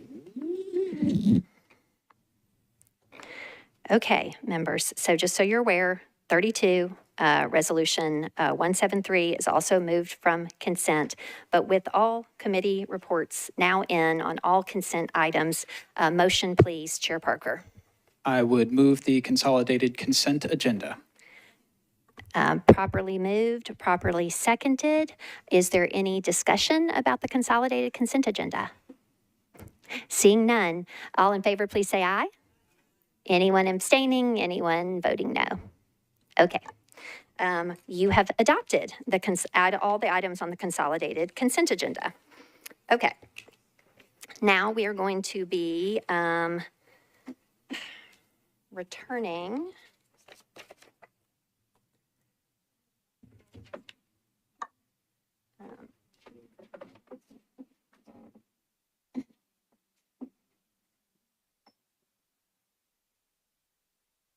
okay. Okay, so now we are on resolutions not on consent. Okay. And the first among those is agenda item 16, resolution 2023-77, Chair Porterfield. Chair Porterfield, you are recognized. Thank you, Vice Mayor. Budget and Finance considered RS 2023-77, and we voted 13 in favor, 0 against, 0 not voting for a 1 meeting deferral. Okay, all right. This is going to be deferred by rule, per Rule 8.1. It has an automatic deferral, but it was also deferred in committee. Let's see, so per Rule 43.1, having been deferred now 3 times, okay, it is an indefinite deferral. Okay, so no debate or discussion. That item is indefinitely deferred. It will, as I understand it, it has a minimum of 60 days, and it's going to need to go to our Historic Commission for approval on that new language. Is that correct, Chair Porterfield? Yes, okay. Vice Mayor.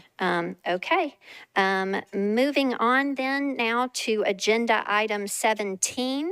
Councilwoman Weiner, you are recognized. Let me please read the resolution first. I'm sorry. Resolution 2023-133 is a resolution amending ordinance BL 2023-1690. As amended to provide a stormwater capacity fee appeal process and to amend the applicability of the new section 15.64.035 of the Metropolitan Code. Thank you, Vice Mayor. I appreciate it. This is actually a withdrawal, I'm sorry, and so I am going to move to withdraw with a very brief comment. You're recognized for a brief explanation. Thank you so much. If you will look in your first reading items for BL 2024-153, This is going to come back as an ordinance in lieu of a resolution for two reasons: clarity, transparency, that will offer us greater understanding of the capacity fee. And so we will be bringing that up in the coming weeks. I will be sharing a white paper and a map. And I think that that will help to clarify any questions that there are and any lack of understanding or clarity that we need. That's all. Thank you.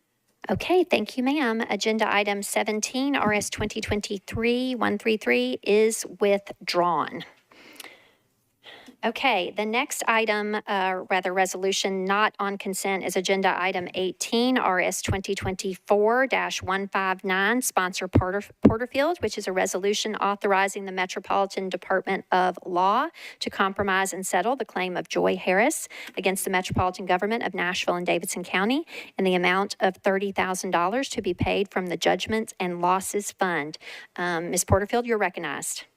Thank you, Vice Mayor. Budget and Finance considered this item and voted 13 in favor, 0 against, 0 not voting. And with that, I would like to move for approval. Okay, with that committee report in and a proper motion properly seconded, all in favor? Discussion. Oh, pardon, sorry. Yeah, just get going, go. Is there any discussion? Councilwoman Suara, you're recognized. Thank you, Vice Mayor. I pulled it because I want the Department of Law to speak to this. I remember last year, one of the issues that we dealt with was sexual harassment and sexual violence within Metro. And in looking at this case, it appears as if there were so many people, so many inmates that came forward against this one employee that molested women in custody. I don't know what she did or why she was there, but nobody should be violated that way. So my question is to the Department of Law. I know that the individual was terminated. Are there other lawsuits by other inmates? Is there any legal action against this individual, or is it just the termination? Ms. Fox, you are recognized from the administration. Yes, your question is whether there are other lawsuits brought by other individuals who were in the jail at that time. The answer is no. And I'm not certain if she has chosen to sue this correctional officer or not. Oh, I mean, but her family, because they're the ones who brought this suit. Yes, Ms. Suara, you're recognized. Thank you. In terms of Metro, I mean, this is very egregious. Other than termination, is that all that we do when something like this happens, or do we have, and maybe it might be a question for the Sheriff Department to make sure that this doesn't happen again, but reading it was very troubling because it wasn't just one person. And so are there things put in place to make sure that something like this doesn't happen again? Ms. Fox, can you respond to that? That would be a question for the Sheriff's Department as to what else they've put in place. But of course, obviously, they found it troubling because they did terminate the person immediately. And certainly Metro takes it very seriously. But as to steps that the Sheriff's Department has taken to prevent this from happening again, I cannot speak to that, of course. Ms. Suara, it's back to you, ma'am. Thank you. I guess I would like us to reach out to the Sheriff's Office and get an answer to that, please. And then I got a note here that said, is there any reason why the amount was so low? Ms. Fox?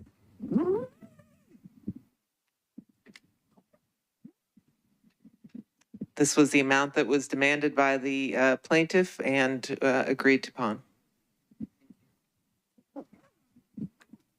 All set, Ms. Suara? Okay. Is anyone else seeking to be recognized for discussion or a question on this item? Okay. Ms. Porterfield. Thank you, Vice Mayor. I'll be super brief. Obviously a lot of concerns with this, and thank you, Councilwoman Suara, for lifting those concerns up. The biggest concern that I had was if this individual tries to be hired somewhere else, and I did ask if we had some type of system so that it will be flagged, so that if they try to apply like in a different county, that people will be aware of this person's history. And unfortunately, that type of database does not exist to my understanding. And I think that that's highly problematic. I don't think that's anything on the sheriff's office, but it is just problematic that we don't have that type of infrastructure in place to make sure that we're able to vet people to that capacity. So it is my understanding that if that individual does try to apply somewhere else and that entity reaches out to Metro, obviously we're able to share, whatever personnel information. So I know that that may be something that was of concern to me, that may be of concern to other people. So I did just want to make sure that the body did know and understand that that is the only mechanism that we have in place to make sure that other entities are aware of this individual's behavior. I appreciate that very much, Chair Porterfield. And Ms. Suara, if you have additional questions for the Sheriff's Department, obviously you can relay those to Ms. Darby, and we can make Chair Evans from Public Health and Safety aware of the questions and concerns of the body relative to those inquiries. Okay. Ms. Kimbrough, you are recognized. I have a question. Ms. Kimbrough, would you stand, please? Oh, sorry. I have a question. I know that they said that was the demand. Was that the original demand or was that the ultimate demand? Ms. Fox, the question is as to original demand or ultimate demand, please. I do not know what the original demand was, but I know that there are some proof problems since Ms. Harris passed away. So that's probably one other reason why the demand is probably pretty low. Okay, but you said you don't know the original demand. So you're saying was this based on Ms. negotiations? Kimbrough, address the chair and then I'll relay your question. Was this based on like negotiations? And originally they asked for a larger amount? That's very typical of how lawsuits usually are. Yes, so that's what I would assume. I can look up the original demand, perhaps, if that's helpful to you, but that's not. That's usually the demand that is made in a complaint is not what is expected to actually be paid. I was just trying to asking for clarification's sake, because when she said that was the demand, it led me to believe that that was the only demand. As if they said, this is what we want, they said, okay. I didn't understand that there had been other demands that I guess were denied. Okay. Thank you. I appreciate the clarification. Okay. Are there any other questions for the administration about this resolution? Okay. With all committee reports in and discussion concluded and a motion for approval, I believe, Ms. Porterfield, properly seconded. All in favor, please say aye. Okay. Any opposed? Any voting no? Any abstaining? Okay. Mr. Clerk, would you please record Ms. Kimbrough as an abstention? Okay. The next resolution. Vice Mayor, sorry. Yes, Ms. Kimbrough. I just note, I'm abstaining because I think it should be more, but I do abstain. That's fine. Thank you. Okay, the next item not on consent is Agenda Item 21, RS 2024-162, sponsors Porterfield, Evans, Welsh, Evans, Siegel, Gadd, and Suara. This is a resolution accepting a grant from the Tennessee Office of Criminal Justice Programs to the Metropolitan Government, acting by and through the Office of the District Attorney General, to provide partial funding for 4 specialized victim witness coordinators to work with Spanish-speaking victims and within the Crimes Against Children unit. Ms. Porterfield, you are recognized. Thank you, Vice Mayor. Budget and Finance considered this item and voted 13 in favor, 0 against, 0 abstaining for approval. Okay, and would you like to request your additional committee report from Public Health and Safety? Yes, Vice Mayor. Committee reports, please. Okay, Mr. Bradford, do you have the report in Chair Evans' stead? Okay, you're recognized, sir. Public Health and Safety voted 9 in favor, none against for approval. Okay. I would like to move for approval. Okay, do I hear a second? Second. Okay, properly moved, properly seconded. Any seeking to be recognized for discussion? Is that from before, Ms. Suara? That's now. Okay. Ms. Suara, you're recognized. Thank you, Chair. I think it's a great grant. I'm a co-sponsor of it, but I do have a question for finance. I'm looking at the details, and it says that there's no match required from Metro, but the state is only providing partial funding. And so I'm trying to see if they're only doing partial funding. Are they only paying 2 of the 4, or are they only paying for a certain term? The second question that I have is that this grant starts in July of 23 and ends in June of 24. Is it renewable? Is it extended? And are we going to get money for the entire year, or we're going to get 6 months? If someone will please help me with that. Ms. Wiggins, you are recognized, please, from the Department of Finance to answer that question. I actually do not know the answer behind the funding question. Somebody's looking up the actual grant because we think it says it in the grant. As far as the dates, we don't know that it'll be renewed. It'll be effective the 1st, so it will go, they'll be able to charge expenses back to that date. And then it will be up to, the program to decide if it's going to renew. But we don't know that at this point. If you want to wait.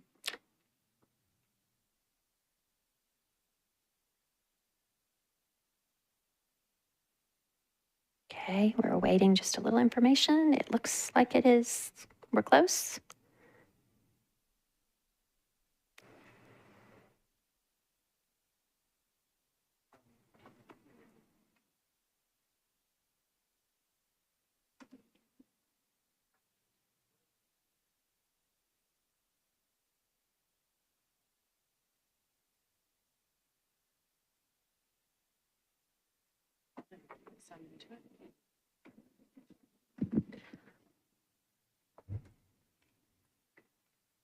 Ms. Swara, may I ask, will this clarification affect your vote? Are you, yes, okay, all good? Yep, Ms. Wiggins, you're recognized. Okay, so from the grant description, the 20% needed to cover the full salaries will still be coming out of the DA's office general fund appropriations. It just wasn't built in as a requirement. But the DA is putting, yes, and it's often other. Ms. Swara, if you are asking a clarifying question to what the administration is, please speak it into your microphone, ma'am. Okay. And I don't want to belay it, but if they're doing the partial funding, I just wanted to make sure that this is a very good thing that we're doing, and I fully support it. And I want to make sure that it's not where we get something and it's not finished. So from what you're saying, there's not a mandatory match, but there's a voluntary match. Right, by the 20% DA's of office. to make the salaries full, 20% will be coming from the DA's operating budget. And they'll be able to do that and make this happen. Yes. Thank you. Thank you, Vice Mayor. Okay. Anyone else have any questions about agenda item 21, resolution 162? Okay. We have a proper motion for approval, seconded. All in favor, please say aye. Any voting no or abstaining? Okay, you have adopted this resolution. Okay, our next item not on consent is agenda item 31. Resolution 2024-172, sponsor Porterfield, is a resolution approving amendment number 2 to a contract between the Metropolitan Government of Nashville and Davidson County and the Pictometry International Corp. to provide digital orthophoto and oblique images, maintenance, and other related services for the Metro Government of Nashville and Davidson County. Chair Porterfield, you are recognized. Thank you, Vice Mayor. Committee report, Budget and Finance voted on this item, 13 in favor, 0 against, 0 not voting. And with all committee reports being in, I move for approval. Okay, there's a proper motion for approval and seconded. Is there any discussion on RS 2024-172? Councilwoman Swara, you are recognized. I want us to go home early today, so I'm going to keep it brief. With this particular one, I see why we're adding additional funding, but I don't see an extension of the date. So I'm trying to figure out what warranted the additional payment.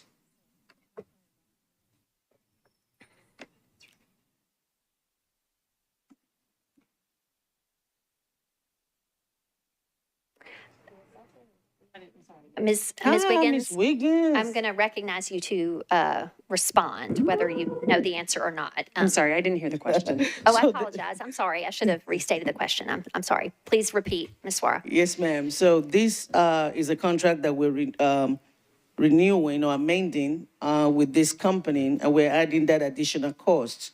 And so there's 164,000, but there's no extension of date or anything. It's just, we're just adding to the price. So I guess my question is, was the price not originally agreed to?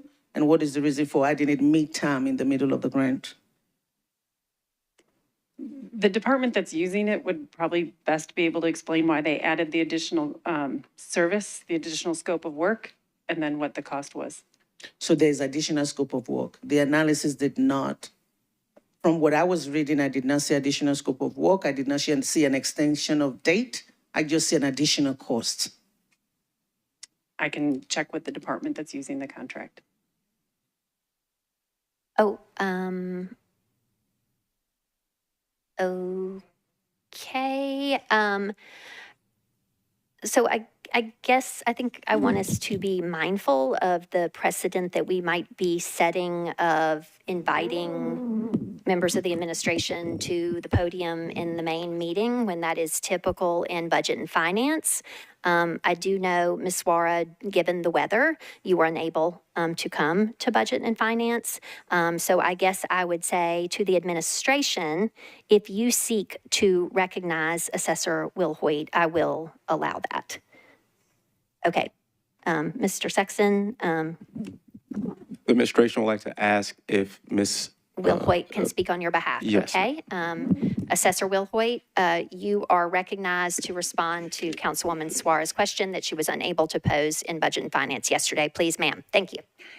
Happy New Year to the esteemed council members. I'm pretty sure that the additional cost has to do with the fact that it's going to be accommodating other departments such as planning, IT, S codes, legal, and OEM.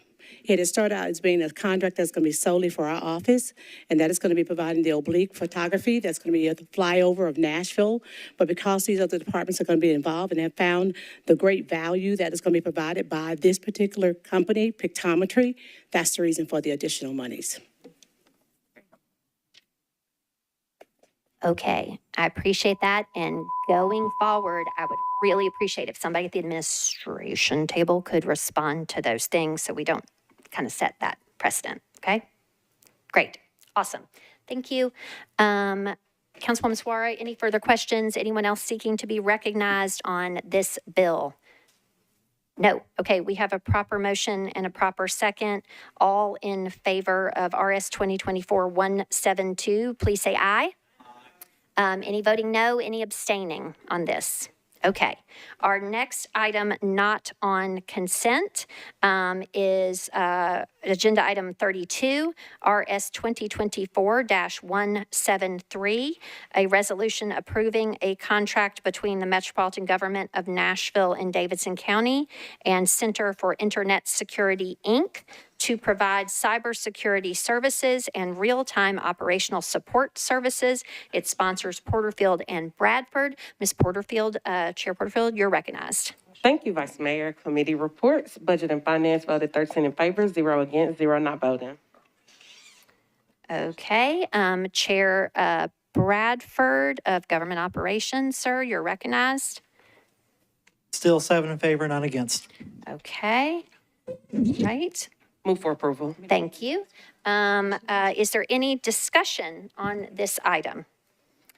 Okay, Councilwoman Swara, you are recognized, please. Oh, I've got to close out some other mics, ma'am, hang on. Okay, you are recognized. Thank you, Vice Mayor, and I do apologize for not being at budget yesterday, and I did try to check if all of these were covered or answered before pulling them up. Since they were not, is the reason why I did. So my apologies for delaying the meeting. On this particular item, which has to do with internet security, I'm looking at the details of this one again, and this is a 1 million addition for 5 years. And it says it's going to be, which comes to about 200,000 per year. But in looking at the details, they said there's going to be some units that will be covered, but it has a 20,000 cost per unit. And I just got confused. If there's going to be cybersecurity, is it on all of the computers? Are we going to pay 20K per computers? Are we limited to the 1 million? The numbers were just not adding up for me. Ms. Wiggins, you're recognized. I'm sorry, if we don't know the questions ahead of time, I don't have the answers here. We would have gotten them at committee. I'm happy to get them this evening as much as I can, but probably tomorrow. Okay. Ms. Swara? Yes, ma'am. This one is a big one for me because of the amount, so I may have to. Okay. Mr. Sexton, are you seeking to be recognized, sir? Yes, the administration would like to ask if, I think Keith, is that Keith? Who's speaking? John would like to respond to the question. Okay. I'm just going to be clear. I do not want to set this precedent in the main meeting, but given the deferral of the meeting and the extenuating weather circumstances, I am going to allow it. Sir, if you would please identify yourself. You are speaking at the request of the administration to address a question on their behalf. Thank you. My name is John Griffey. I'm Metro's Chief Information Security Officer. The contract in question covers some of our perimeter defenses, so that's the larger number for 20,000. And then there's a per unit cost on some of our workstations or some of our servers that would be divided up against those that are covered with under this contract. There's a small amount built in for growth and also for additional services that the MSI SAC, the Center for Internet Security, is going to be offering in the future that are currently being done as a proof of value. Ms. Swara, does that answer your question? You need to address the question to me. Yes, ma'am. Yes, please. So we have 10 servers. Mr. Griffey, sir, do we have 10 servers? No, we have a lot more servers than that. How many servers do we have? How many servers do we have, sir? Currently, I believe we've got, under this particular need, around 1,200 covered. Okay, that is 1,200 servers covered. Thank you. So the item on the contract that refers to 19,000 something change per device, is that for the service or is that for something else? No, those are for something else. I'm sorry. Okay, yeah, I'm sorry, sir. I know it's awkward because it's not the same as committee. Your question, I think, has been answered, Ms. Swara. Thank you. Okay. Is there anyone else seeking to ask questions or have discussion about this bill? Okay, seeing none, we are then back on item 32. It's been properly moved and properly seconded. All in favor, please say aye. Any voting no, any abstaining? Okay, you adopt this resolution. Okay, the next item not on consent is agenda item 33, RS 2024-174, sponsors Porterfield and Stiles. It is a resolution approving a sole source contract between the Metropolitan Government of Nashville and Davidson County and Mid-South Recreation, Inc. to provide Do More products such as bollards, receptacles, tables, bike racks, yay, and benches for the Metropolitan Parks Department. Chair Porterfield, you are recognized. Thank you, Vice Mayor. Committee reports, please. Budget and Finance voted in favor, 13 in favor, 0 against, and 0 not voting. Okay, and Chair Stiles for Public Facilities, Arts, and Culture, formerly known as Parks and Libraries. Go ahead, Chair. Committee report, please. Might have another name soon. Thank you, Vice Mayor. This resolution passed 5 in favor and 1 against. Okay, 5 in favor, 1 against, duly noted. I would like to move for approval, Vice Mayor. Okay, do I hear a second? Second. Properly moved and seconded. I do see someone seeking discussion. If you do so as well, please get in the queue. Mr. Eastlick, you are, hang on, sir. I've got too many people acknowledged on the board. Councilman Eastlick, you are recognized, please. Thank you, Vice Mayor. We discovered in committee the main reason for this being sole source is that Mid-South Recreations is the only one that sells Do More products in this area. And the reason they want to keep the Do More products is for consistency and cosmetics throughout the parks, them all being the same. At the same time, they acknowledge that they are very expensive but last a really long time. $2,000 for a bench, $1,400 for a receptacle. And that if we buy a different brand, we will be storing more than one brand rather than this brand. At the same time, it begs the question, if they last up to 20 years, why are we buying them and storing them?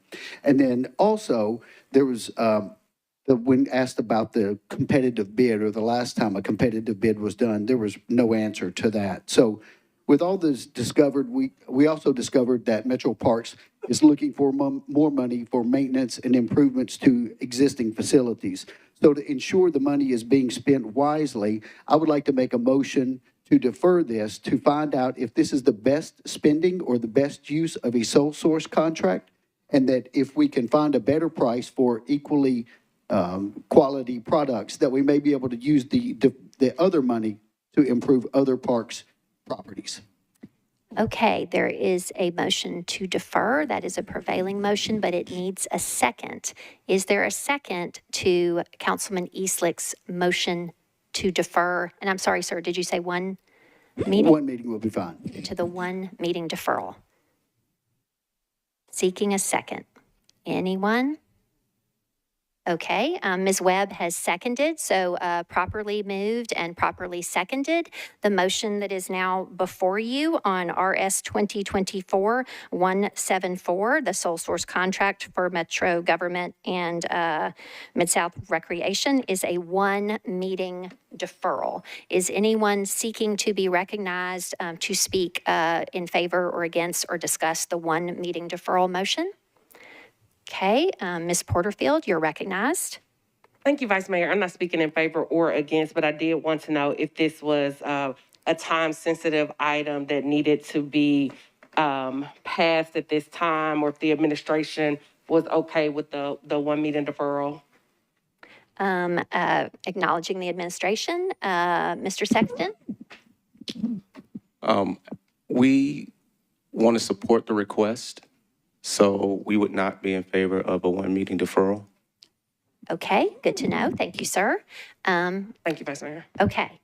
All right, is anyone else seeking discussion or comment on a one meeting deferral? Okay. So we've got a motion and a proper second, no more discussion. All in favor of the one meeting deferral, please say aye. Okay, who is saying no? Okay, the noes have it. Anyone seeking to be recorded as no or abstaining may let the clerk know. Okay, so you have adopted this resolution. What? Oh, dang it, y'all. Okay, the motion to defer has failed. Got it. Okay. So the motion to defer one meeting has failed. And so now we are back on the main motion, which was to approve this. Okay. Alrighty. So is there any discussion on the motion to approve? Seeing none, all in favor? Any voting no? Okay. Mr. Clerk, is that just you, Mr. Eastlick? Anyone voting no may raise their hand. Okay. Any abstaining? Okay. Now you adopt this resolution. Okay. Thank y'all for your patience. Moving then to the next resolution not on consent. That is agenda item 47, resolution 2024-188, sponsors Porterfield, Cap, Benedict, and Lee. This is a resolution opposing the expansion of the Educational Savings Account Program in Tennessee. Ms. Porterfield, you are recognized. Thank you, Vice Mayor. Committee reports, please. Okay, Councilwoman Sepulveda, Chair of Rules, Elections, Confirmations. You are recognized for the committee report, please. Thank you, Vice Mayor. Rules voted 5 in favor, 0 against, 0 not voting. Okay. Thank you, Vice Mayor. Back to you. Oh, Yeah. my apologies. I would No. like to move for approval, please. Okay. There is a motion to approve. Is there a second? Okay. Any discussion? Mr. Nash, I see you, sir, seeking to be recognized. Thank Go you, Madam ahead. Chairman. I think I'm sympathetic to the intent of this resolution. A question for, I guess, Ms. Darby would be, I've been somewhat confused by the nomenclature, the titling. The Education Savings Account Program, is that the voucher program, or is that grandma and grandpa putting some money away tax? Okay, it's the voucher program. I have two concerns. Since it's the voucher program, we already are under the voucher program.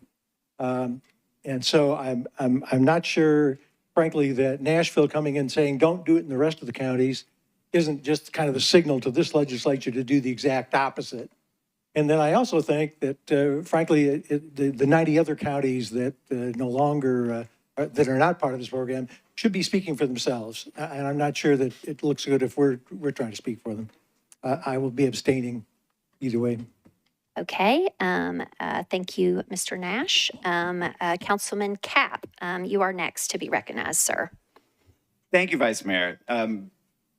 Yes, other counties are speaking out, and I think we should join them in expressing that they and the state can learn from our experience.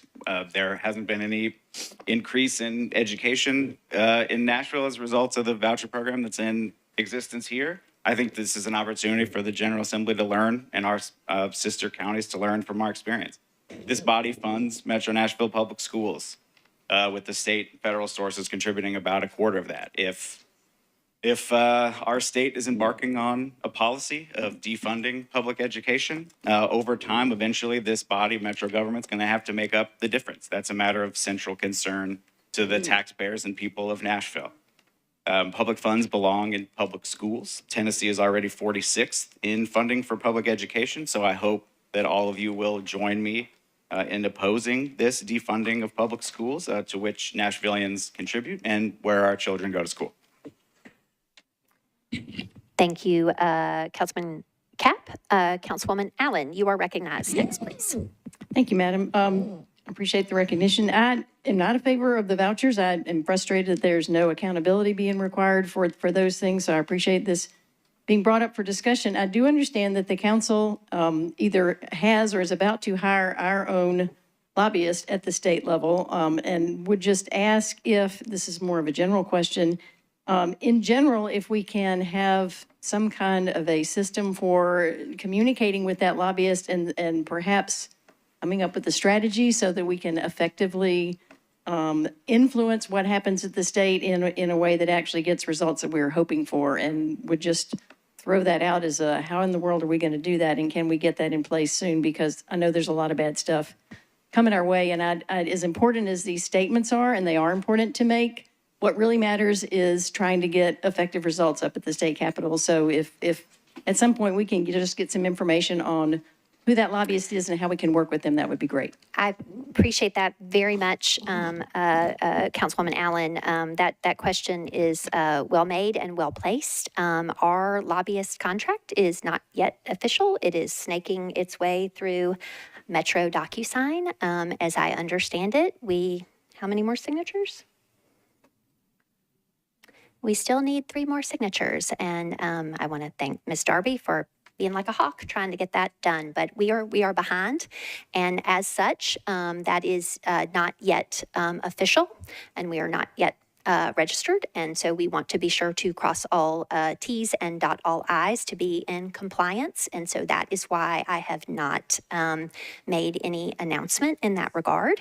We do have an executive committee meeting this Thursday, at which that is one of 2 agenda items. It was my goal and intent to speak about it there, and I do, again, as I started the meeting, invite all members to participate in that. And if we do have this contract executed, then our lobbyist will be there. So fingers crossed. And whoever you are that are the next 3 signatures on the Metro DocuSign, please do sign that soon. Okay. Thank you, ma'am. Next, seeking to be recognized for discussion is Councilman Cash. Thank you, Chair. Councilmember Cap said that the crux of what I want to say is that this is, like, I get we shouldn't chime in on every state issue, but this is huge in terms of a huge part of our budget. And, you know, if our population, our school population declines, much like what's happening with TISA, it will put a huge burden on us. I think it is vital that we in numerous ways, let the state know that this is harmful. And I think there are also, I'll add, First Amendment and establishment of religion issues that go along with this voucher plan. So I'm thankful that we had this opportunity to voice our opinion to the state. Thank you, Councilman Cash. Councilman Huffman, you're recognized, sir. Thank you, Vice Mayor. I rise in support of this resolution. I've made my opinions on this floor to this body very clear when it comes to public education. I'm going to continue that message today. At the end of the day, these programs do not work. If you don't believe me, look all across the country. They continuously fail. They are nothing but schemes to defund public education. And worse off, the test scores don't even improve. So this is our job as leaders within Nashville to stand and rise and defend public education. I'm proud to do that. I'm proud to support this resolution. Thank you. Thank you, Councilman Huffman. Councilwoman Gadd, you are recognized, ma'am. Thank you so much, Madam Speaker. Also, I'll rise in support of the resolution, as others have said. I also understand that as lifted by other council members here and respect the position that depending on how we engage here, whether that's effective or not, I will tell you that it's been my experience in a long line of working at the state capitol. It doesn't mean that we shouldn't speak up.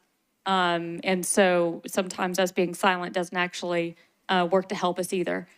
So I do think that us sending a message to our delegation is appropriate in the fact that the Department of Education from the state's own data and commissioner has reported that test and scores have not improved under the Education Savings Account and voucher program.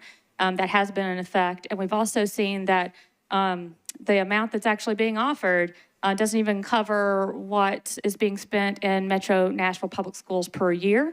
There's a lot of data that I would urge folks, whether it's to talk to our own leadership at Metro Nashville Public Schools, which we should be defending money from public to public schools. And so I definitely hope that our colleagues here can feel as compelled. And I appreciate the colleagues that have spoken before. But I will say that we do know that vouchers are expensive. We know that in the states of Arizona and Indiana, they've caused state and local budget shortfalls. And this is local budget shortfalls, and so that means us. We know that vouchers don't help kids. Early numbers in Tennessee actually show low scores in terms of academic achievement. This has happened in Ohio and Louisiana. And that has shown that the long-term voucher students are worse off academically than their public peers. A loss of funds from, number three, a loss of funds from vouchers, we know hurts public schools. And students are in those, and the students are in those public schools. I will urge folks that there are really great data sources to support this. And so I know it's easy to talk off of just talking points or feelings and emotions, but you can look at whether that's the Tennessee Ed Trust or Education Report and other entities that are out there to make sure you're getting the best information and data. But I want to thank you to those who brought this, and thank you to my other colleagues.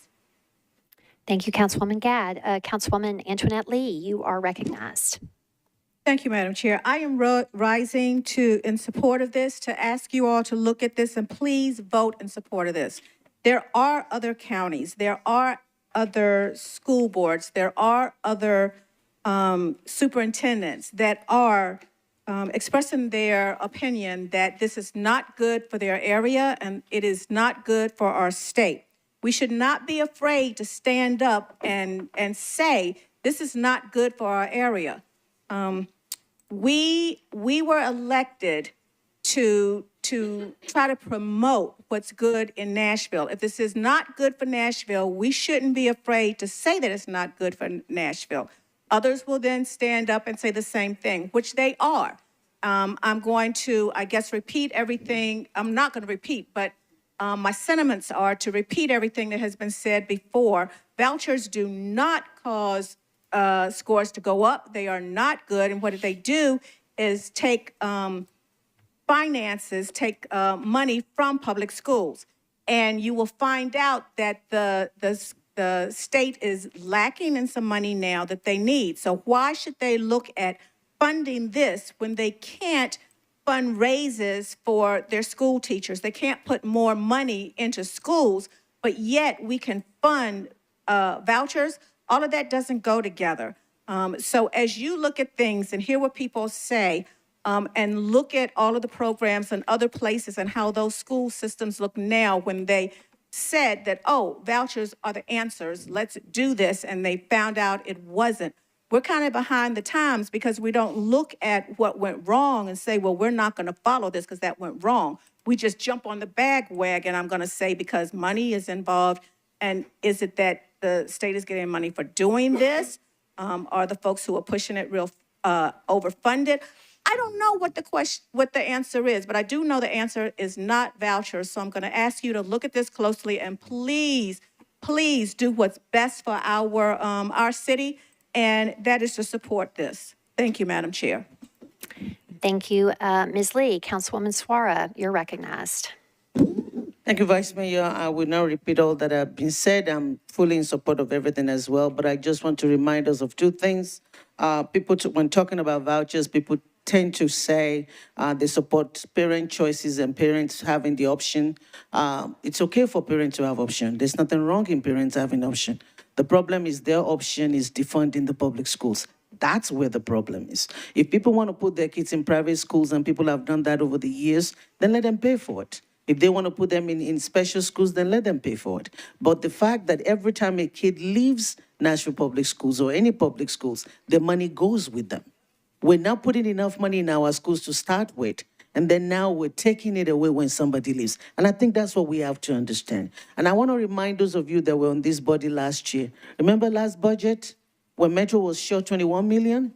Because the calculation from the state fell short. Because when it came to funding Metro, they found out that because we've lost some students, the states did not give them all the money that they needed. The state took 21 million from them. And we have to scramble here to make MMPS whole. That's what we're talking about here. So this is not good for our public school. Listen to our MMPS board. Listen to the people that knows better and give you the statistics. This is not something that is good for us. And I say, parents, you want to have a choice, please have a choice, but pay for it. What happened to kids that don't want to move or the public schools that we have? It's on us to fund those. And so saying no to this is what we should be doing because we're speaking up for the kids in our schools. Thank you. Okay, Councilwoman Porterfield, you are recognized. Thank you, Vice Mayor. I just want to lift up one portion of this resolution to bring this to light. And that was that research from the Brookings Institute shows that school voucher programs lead to an increase in new private schools, which are funded almost exclusively by vouchers and quickly close. In addition, many existing private schools raise tuition after voucher programs are instituted. So to support what Councilmember Allen stated, there's a lack of oversight, a lack of accountability, and we know that these institutions are opening just to suck up the funds from our public schools.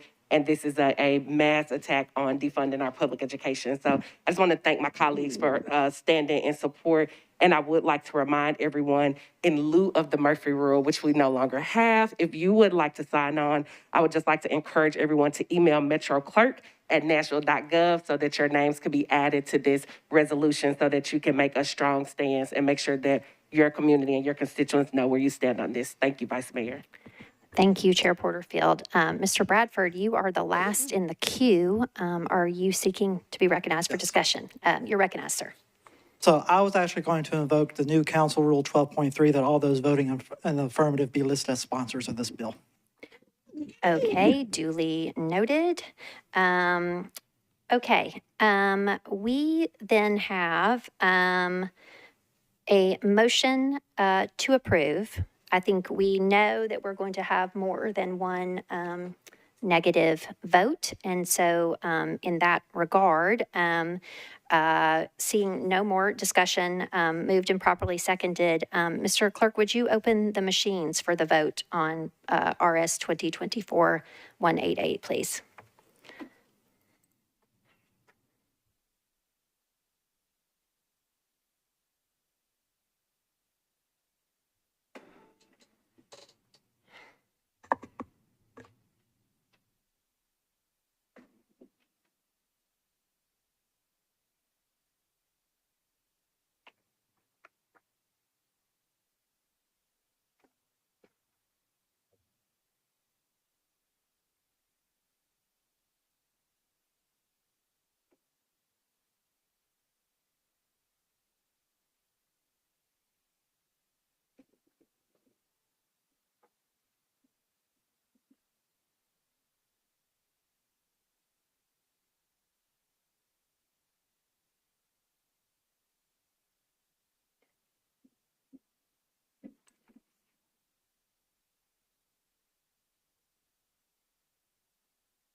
Okay, all votes are in. Mr. Clerk, close the machine and show the vote.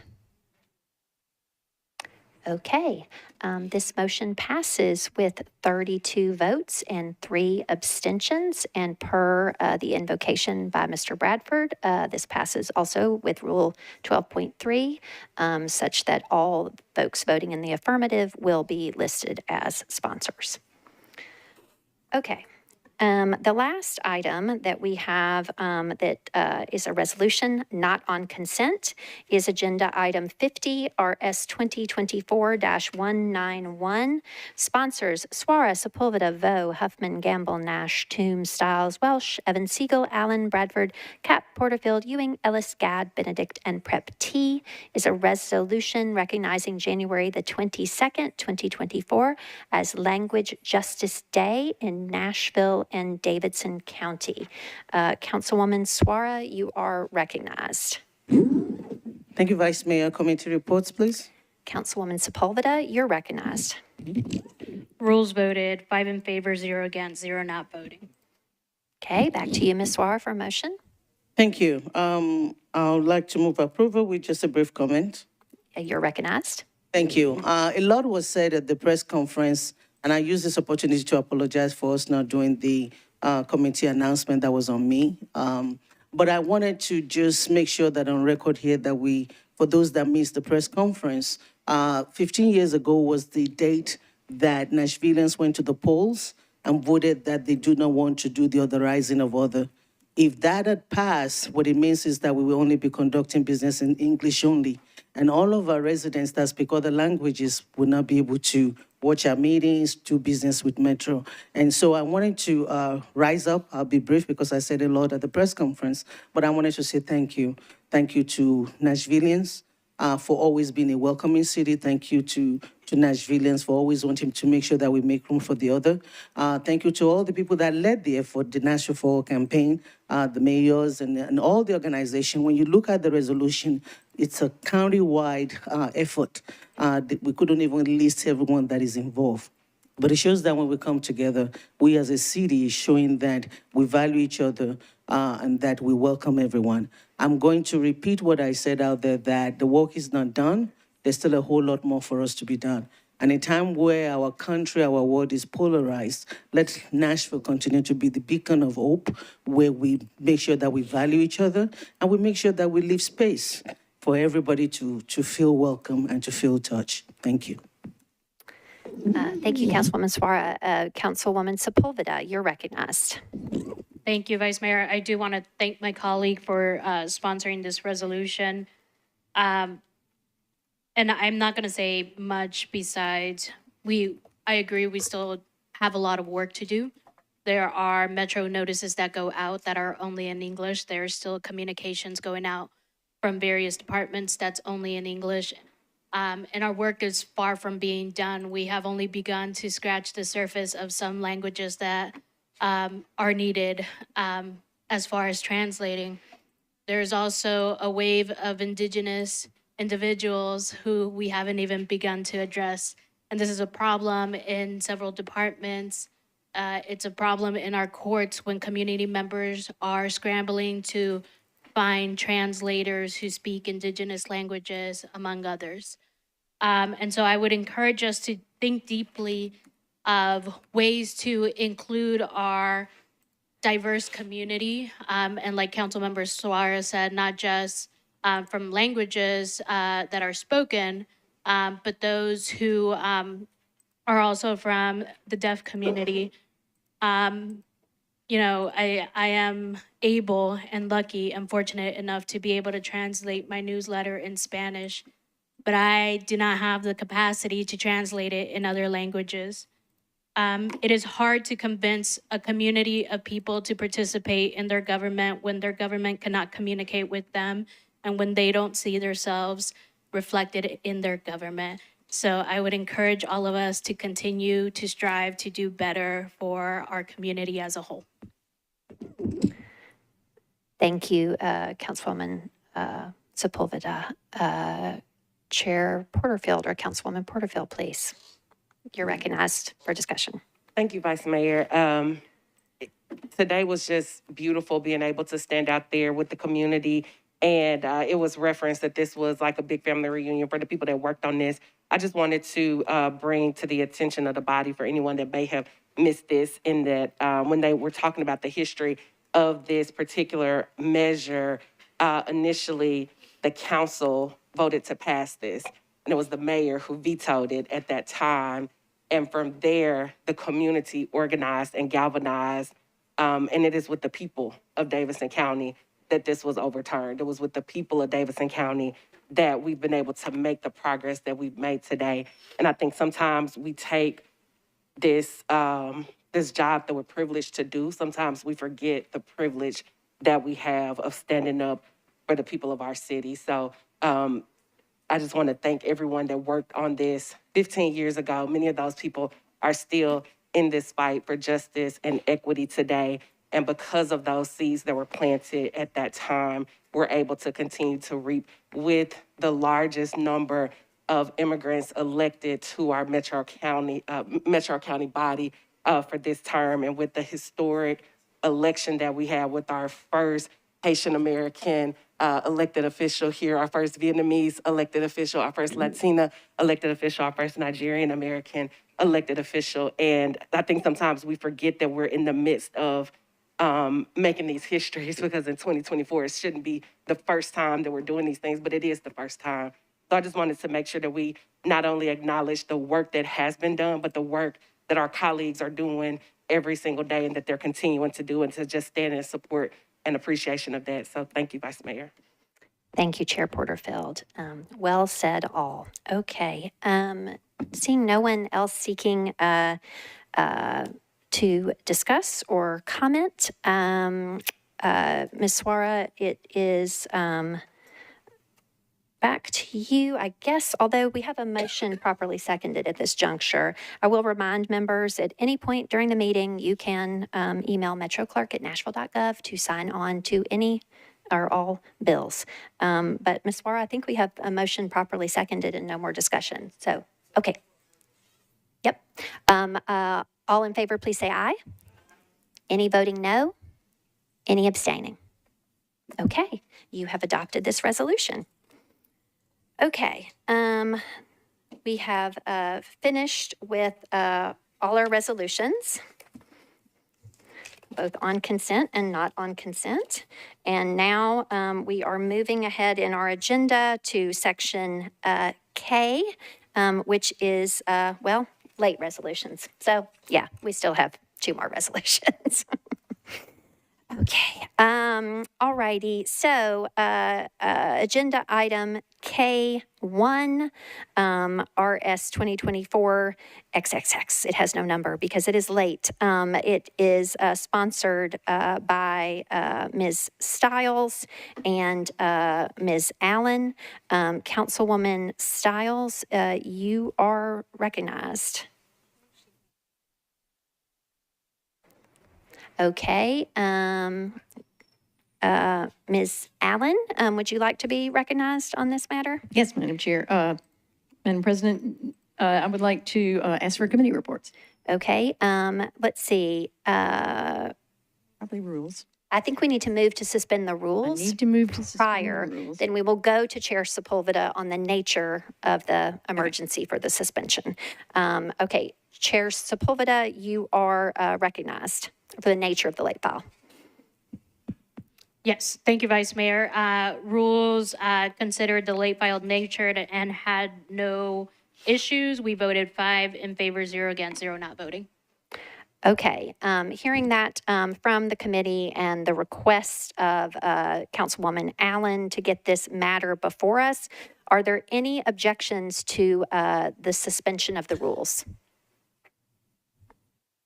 Okay, seeing none, the rules are suspended.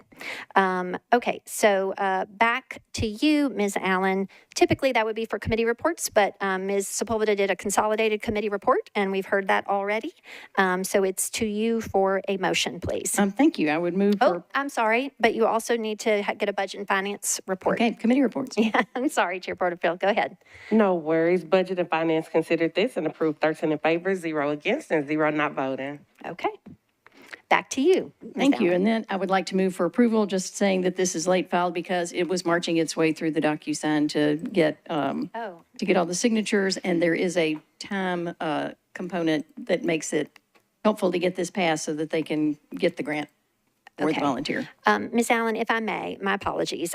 I knew I had 2 committee reports, but I was thinking about Ms. Sepulveda having given hers. We also need a report on this one from Public Facilities, Arts, and Culture. But Ms. Stiles has departed, so Ms. Vo is giving the committee report. So this is our second committee report. Ms. Vo, you're recognized. Great. Thank you so much, Vice Mayor. The Public Facilities, Arts and Culture Committee reviewed this late filed resolution, and we voted 6 in favor, 0 against, and 0 abstaining. Okay. Now, Ms. Allen, with all committee reports in, thank you for your patience. Move for approval. Okay. Properly moved, properly seconded. Is there any discussion on this resolution? Okay, seeing none, all in favor, please say aye. Aye. Any voting no or any abstaining? Okay, you have adopted this late filed resolution. Okay, moving on to agenda item K2 is another late filed resolution. This is from Ms. Porterfield. It is a I apologize, Ms. Porterfield. I'm realizing that the previous one I didn't read the caption on, but that's all good because we discussed what it was about. So moving on, this is a resolution authorizing the Metropolitan Human Relations Commission, MHRC, to engage Melody Fowler Green as appropriate counsel on an hourly fee basis to represent the MHRC in connection with a Title VI complaint against the Metropolitan Arts Commission. Chair Porterfield, you are recognized. Thank you, Vice Mayor. I'll kick off those committee reports with Budget and Finance, voting 13 in favor, 0 against, and 0 not voting. Okay. Oh, Yep. just You kidding. know what? I would like to suspend the rules, Vice Mayor. Okay. Ms. Sepulveda, you're recognized on the nature of the late file and the rule suspension. Thank you, Vice Mayor. Rules considered the late filed nature and had no issues. We voted 5 in favor, 0 against, 0 not voting. Okay, you've heard the report of Chair Sepulveda for the suspension of the rules. Are there any objections to the suspension of the rules on this matter? Okay, seeing none, the rules are suspended. And now it is back to you, Ms. Porterfield. All right, thank you, Vice Mayor. I'm gonna try that again for the committee reports. Budget and Finance voted 13 in favor, 0 against, and 0 not voting. Okay, and Ms. Evans, to you for a committee report on this late filed resolution, please, ma'am. Thank you, Vice Mayor. Public Health and Safety considered this and supported it, 9 in favor, 0 against. Okay. Okay, Ms. Porterfield, it's back to you with the committee reports in. Thank you, Vice Mayor. I would like to move for approval, please. Okay, is there a second? Okay, this is properly moved and properly seconded. All committee reports are in. Anyone seeking discussion? Okay, seeing none, all in favor, please say aye. Any voting no? Any abstaining? Okay, you have adopted Ms. Porterfield's late filed resolution. Okay, now we're officially done with all types of resolutions. And moving on to agenda section L, bills on introduction and first reading. Okay, without objection, we will take all bills on intro and first reading together. Is there a motion? Okay, so moved and properly seconded. Is there any discussion on these items, all consolidated together on first reading? Seeing none, would all in favor please say aye? Any voting no or abstaining? Okay, you have passed all bills on introduction and first reading. Okay, now we are moving to second reading bills that are not on consent. Okay, so we are now on page 30 of our agenda, section M, agenda item 80. And this is ordinance BL 2023-136. Sponsors Horton, Huffman, Evans Siegel, Coupin, Cap, Prep T, Welsh, Spain, and Benedict. This is an ordinance to amend section 6.28.035 of the Metropolitan Code of Laws regarding the review of appeals made to the Short-Term Rentals Appeal Board. Mr. Horton, sir, you are recognized. Thank you. I have a bill and an amendment to the bill. Do I ask for committee reports for the amendment? You can request your committee reports at this time, and the person reporting or the chair will share both their vote on the amendment as well as on the bill as amended. Thank you. Okay. Committee reports, please. Okay. Committee reports have been requested. Mr. Bradford, Chair Bradford of Government Ops and Regulations, you're recognized, sir. The Government Operations and Regulations voted on the amendment, 5 in favor, none against. The bill as amended, 7 in favor, none against. Okay, thank you, sir. Okay, and I believe that is it on this from a committee report standpoint. So it is back to you, Mr. Horton. Thank you. I'd like to move the amendment. Okay. There's a motion to move Councilman Horton's amendment. You heard the report on committee approval for the amendment. Any discussion on the amendment? Okay, seeing none, all in favor of the amendment, please say aye. Abstaining? Okay, we're back to you, Mr. Horton, on your bill as amended. I'd like to move the bill as amended, please. Okay. There's the BL 2023-136 as amended has been properly moved and properly seconded. Is there any discussion? Okay, Ms. Suara, you are recognized. Thank you, Vice Mayor. I will address the question to the sponsor, if he may. In reading the bill itself, I kept getting stuck with if the board determines that the administrator did not arbitrarily act, and then all of this condition will set into place. My question is, what if it's found that the administrator did arbitrarily act? Is there any recourse for that? Okay, Mr. Horton, you've heard the question. You're recognized to answer. Yes, sir, it's on. Thank you, Madam Speaker. If the board finds that the zoning administrator did act in error, acted arbitrarily, it already has the authority to reverse the decision. That would necessarily lift the penalty as well. That's authority that the board already has, so it didn't need to be established or clarified as part of this legislation. Okay. well answered. Does that cover it, Ms. Suara? Okay. Anyone else seeking to be recognized for discussion on this bill as amended? Okay, seeing none, we are voting on BL 2023-136 as amended. Sponsor Horton, all in favor, please say aye. Any voting no? Any abstaining? Okay, you have passed this bill on second reading as amended. The next bill not on consent on second reading is Agenda Item 81, BL 2023-137, sponsors Parker, Evans, and Siegel. This is an ordinance amending Title 13 of the Metropolitan Code to add a new chapter thereto for the purpose of allowing participation agreements between the Nashville Department of Transportation and Multimodal Infrastructure and developers to be approved by resolution. Chair Parker, you are recognized, sir. Thank you, Vice Mayor. I'll move the bill, and I have a committee report. Okay,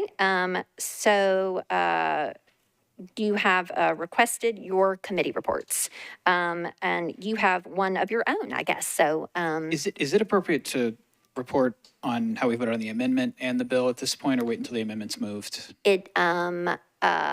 Good question. You can do the whole report now. All right. Well, Yep. the Transportation and Infrastructure Committee considered BL 2023-137. We considered an amendment. The committee recommended approval, 12 in favor, 0 against. And then the bill as amended, the committee recommended 12 in favor and 0 against. Okay. All right. So your committee reports are in, and now you can move your amendment. The amendment, the lead sponsor is another council member, but with her blessing, I'll move the amendment. Yes, I'll move the amendment. Okay, so it's a friendly amendment, and it has been moved. Do you want to give a brief explanation to the body, or? The amendment basically just clarifies the language of what's being accomplished here, which I can speak to what's being accomplished here when we get to the bill itself. That sounds good. Yeah, it's just clarifying what's making the code more readable to the average person. Okay, a friendly clarifying amendment by a co-sponsor of the bill has been moved by the lead sponsor.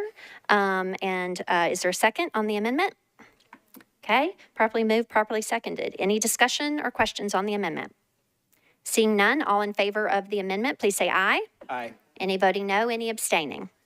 Okay, we are now then on, we have adopted the amendment, and we are on your bill as amended, Chair Parker. Thank you, Vice Mayor. So just a brief explanation. It's my understanding that this would allow participation agreements to go through as resolutions rather than 3 reading ordinances. This was I believe, a administration or council office driven bill. So if I've said anything incorrect, Ms. Darby, Director Darby, if you'd please correct me. That is it. So colleagues, this will allow some of these items to move through the agenda with 1 appearance rather than 3. So I think it's a great bill, and I'd ask for your support. I know you do after reading a whole lot of those, right? Okay, so this is amended, and you have moved your bill as amended, Mr. Parker? Yeah, I'll move the bill as amended. Okay, sorry, I couldn't remember if you'd made the motion couldn't before the description there. Okay, properly moved, properly seconded. Is there any discussion or questions about Councilman Parker and Evan Siegel's bill as amended? Seeing none, all in favor, please say aye. Any voting no, any abstaining? Okay, you have passed this bill on second reading. The next bill that is not on consent on second reading is item 83, BL 2023-140, sponsors Vo, Porterfield, and Gamble. This is an ordinance approving a lease agreement by and between the Metropolitan Government of Nashville and Davidson County, acting by and through the Metropolitan Board of Education and Lead Public Schools, Inc., doing business as Cameron College Prep Nonprofit LLC. Councilwoman Vo, you are recognized. Thank you, Vice Mayor. Committee reports, please. Okay. Chair Porterfield for the report of Budget and Finance. Thank you, Vice Mayor. Budget and Finance considered this item and voted 12 in favor, 1 against, and 0 not voting. Okay. Chair Gamble for the report of the Planning and Zoning Committee, please, ma'am. Thank you, Vice Mayor. Planning and Zoning recommends approval, 12 in favor, 0 against. Okay, 12 in favor, 0 against. Okay, Ms. Vo, you've got your committee reports in, so it's back to you for a motion on your bill. Yes, I'd like to move the bill. Okay, is there a second? Okay, all committee reports in, properly moved, properly seconded. Is there any discussion? Okay, Mr. Bradford, you are recognized. Thank you, Vice Mayor. I want to stand in opposition of this. As those who followed me for the last term have know that I have a strong opposition to charter schools. And so I want to go on record to remind colleagues that late last fall, when the test scores came out, about 80% of taxpayer-financed privately operated charter schools in the state of Tennessee had a lower success rate than districts where they are located. Of the 109 charter schools which data was available for, 87 had success rates below the rates reported for other schools in the same district. So to tie that with Cameron Prep, if you pull up their scores on a scale of 1 to 10, their test scores were 2. When it came to out of a score of 1 to 10 on equity, they were a 2.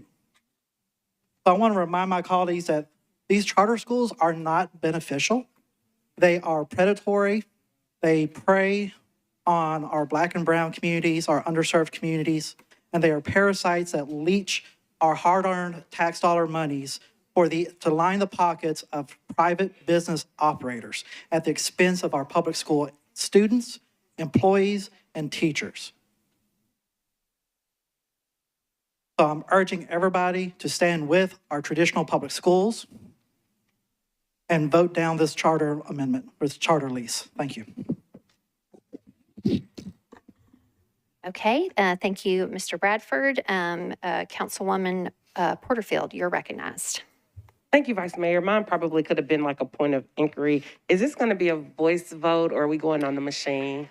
I appreciate your question. So colleagues, on ordinances that have 3 readings, okay, we can try a vote by voice because this is the second of 3 readings. Members, can ask for a machine vote, but I would remind you all that you can be and will be recorded as a no on third and final vote because if there is any no's on third, they will have to be by machine and recorded. So it's not required at this time. Thank you, Vice Mayor. Thank you for that clarification. I was the no vote in our Budget and Finance Committee. I won't repeat some of the sentiments of my colleague here, but standing with our public schools, and I'm just voting against this, Vice Mayor, so thank you. Okay. Ms. Allen, you are recognized. Thank you, Madam President. I just want to point out that Cameron is unusual in that it was a conversion.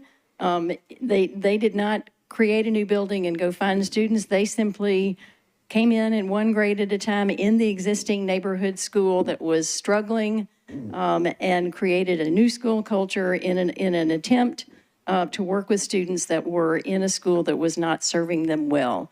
I'm afraid I don't have the data to say how that has changed since they've done that, but it's not the typical thing that we complain about where we think that people may have cherry-picked students. The school was there. This administration came in and shared the building with the existing leadership that was there. It was an amicable conversion, and I think that we should look at each school individually, and if there are students who are being served well, we should give those students the option to continue to benefit from being in the school that they're in. Thank you. Thank you, Ms. Allen. Chair Gamble, you are recognized. Thank you, Vice Mayor. I'm rising in support of this bill. I just want to remind everyone that charter schools are a part of the Metro Public School System in Davidson County.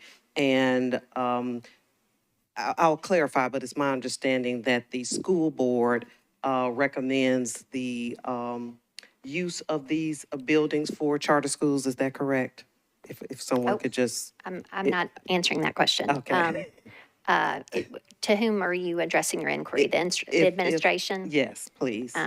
So your question is whether The school public board. schools and the school board have supported the use of this It recommends these uses of these school buildings in this way for charter schools. in a general sense? Yes, in a general sense. Okay. Mr. Sexton, you are recognized, sir. Oops, and I need to push a button. Go ahead. Yes, due to the information that I have, that is standard. So, Thank you. yes. Thank you for that clarification. So for those reasons, I think we are supporting Metro Nashville Public Schools by supporting this bill. And for that reason, I'll be supporting it tonight. Thank you. Okay, thank you, Ms. Gamble. Councilwoman Benedict, you're next in the queue and recognized. Thank you, Vice Mayor. So last term, one of the first, we began to look at these leases, and we had not, the council did not need to approve them in the past. And so we began to look at that, and I think the very first one was in my district. And what we found through that, through, me pulling it and looking at the details of it, is that the lease rate was below market rate. As a result of that, we were able to get market rate up on all future leases that came in front of us. I have not looked at this one, but I'm going to make the assumption, I'm seeing heads nodding from Budget and Finance Committee members, that this is at a market rate. So I think that this is the right rate. The big thing for me, I am not a charter school proponent. We have charter schools right now. We have Nashville kids in our charter schools. I'm not a fan of adding additional charter schools. That's a school board decision, but I'm not a fan of that. Having said that, these folks are in the building, these kids are in the building, it's a lease renewal. As long as it's at market rate, I think that that's where our lane is. And so with that in mind, I'm supportive of the bill and would encourage my folks to, or my colleagues, rather, my folks, I would encourage my colleagues to support it as well. Thank you. So, Ms. Vo, I'm going to go back to you. There's only one other colleague in the queue. Do you have a question, Ms. Ellis, before I go back to the main sponsor? Okay, let me see. Ms. Ellis, you're recognized. Sorry, so I just wanted to clarify, just looking at the documents, this is something that was sent over by the Metro board, and it's going to generate revenue for Metro, $4.5 million from a nonprofit charter school that we will receive by leasing the building. Is that correct? Can the administration or finance clarify, please, if that is the, I guess, yeah, Ms. Wiggins, you're recognized. Yeah, if I, don't make me do math on the spot, but it is a lease that runs through 6/30 of 31. So, and the annual rent currently would be at $541,000. So yes, if you take roughly, I think we're at 9 years with that. Yeah, 8 years, it would be over 4 million. Got it. Thank you for your question. Okay, Ms. Vo, I will come back to you. I thought that there was just one more member in the queue. Ms. Ewing, you're recognized. Thank you.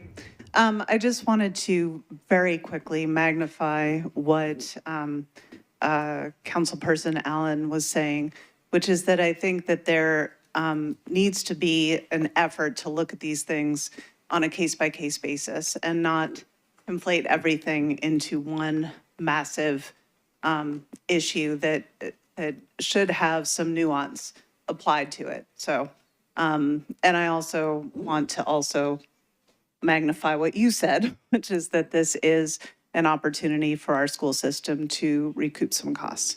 So I rise in support of the bill. Thank you. Mr. Cash, are you still, okay, you're recognized, sir. Thank you. I'll be quick.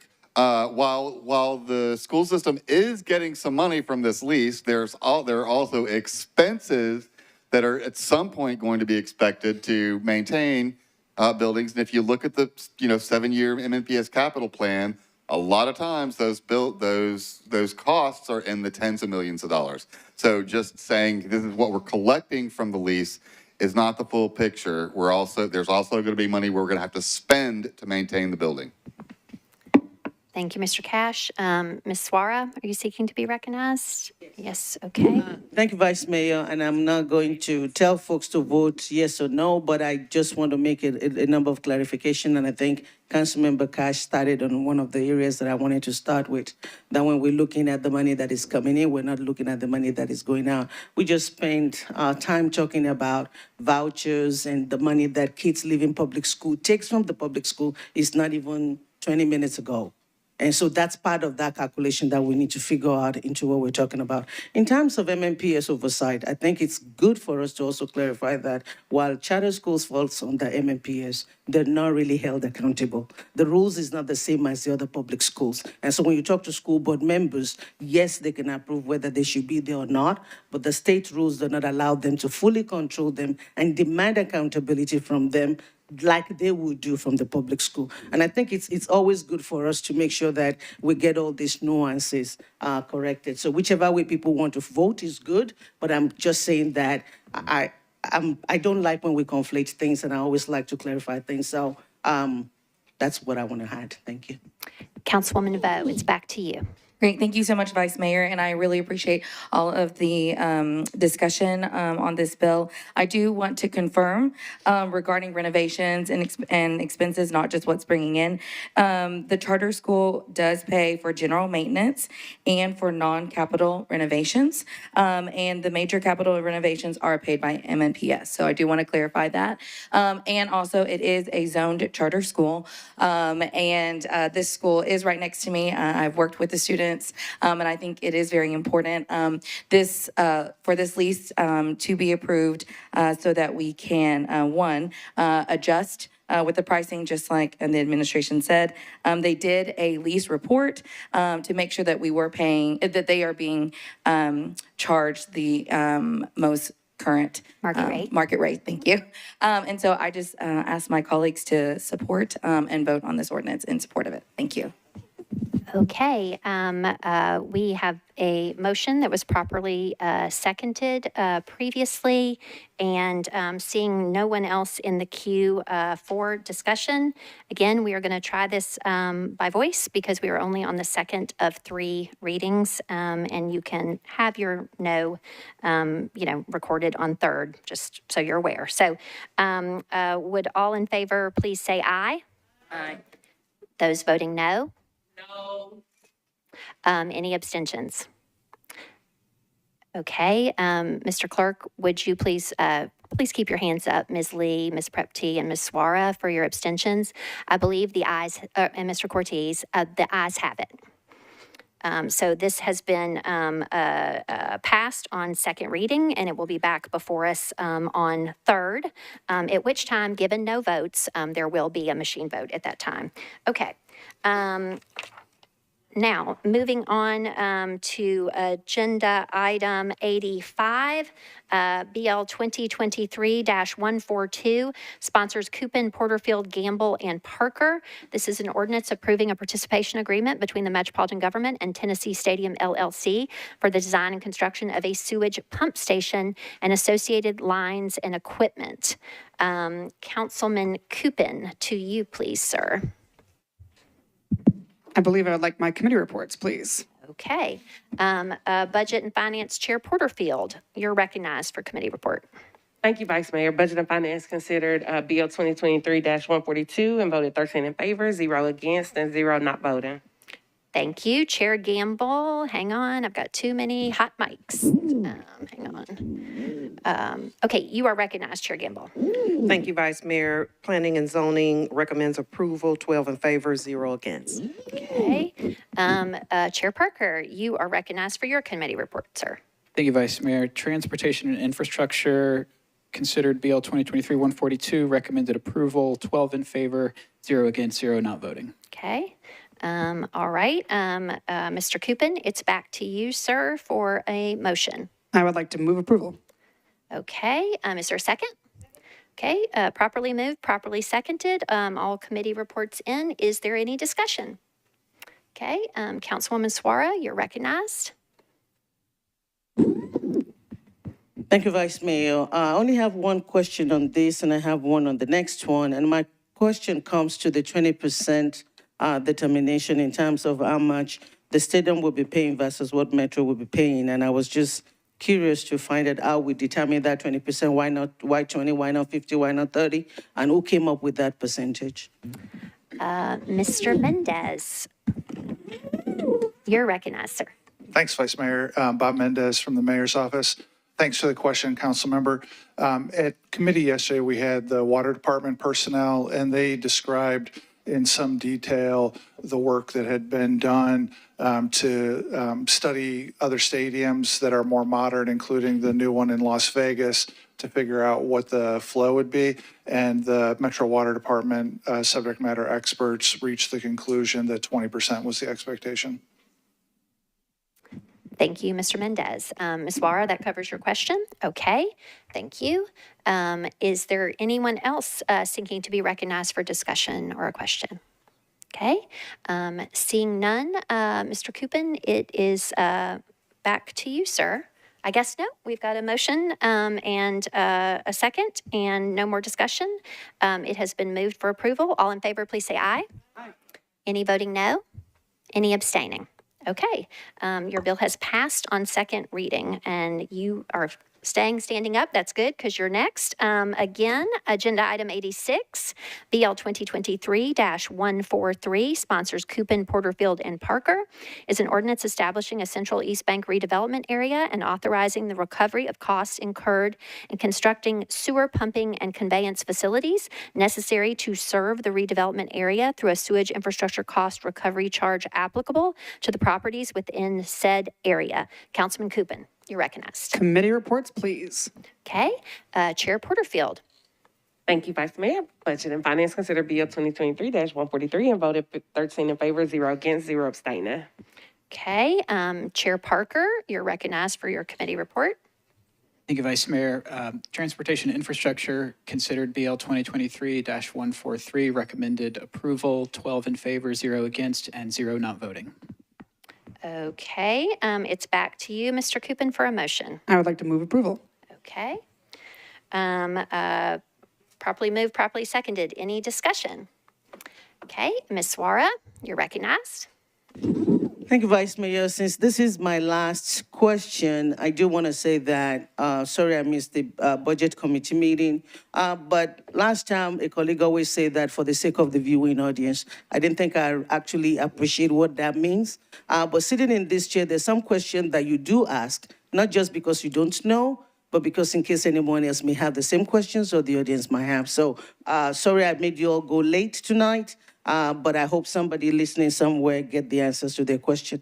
And Mr. Mendez, sorry you're here late as well. On this particular one, my question, and I did ask it before the meeting, but they wanted Mr. Mendez to come and answer it publicly, is that this one is actually talking about the pump itself and talking about the rates that will be charged to the buildings and everyone in that area. My question for the administration is that, will this be impacting current residents? I know there's not residents in that area now, but will it be any way that individuals will have to pay for this pump as well? Or will it just be developers that will be paying this rate? Mr. Mendez, you're recognized. Thank you, Vice Mayor. Thanks, Council Member. So as you pointed out, there are no residents in the area now, so there's no current residents. There's unless somebody was going to build a single-family home there, which is not zoned for, it would never be an individual. This will be something that gets calculated and charged at the time of permitting, which would, in all instances, be a developer. Part of what we talked about yesterday, but just to recap for the viewing audience, is the idea that the way state law works on this, we can't pick and choose what uses would pay this sort of sewer access fee. So we need to charge it to all properties in the area.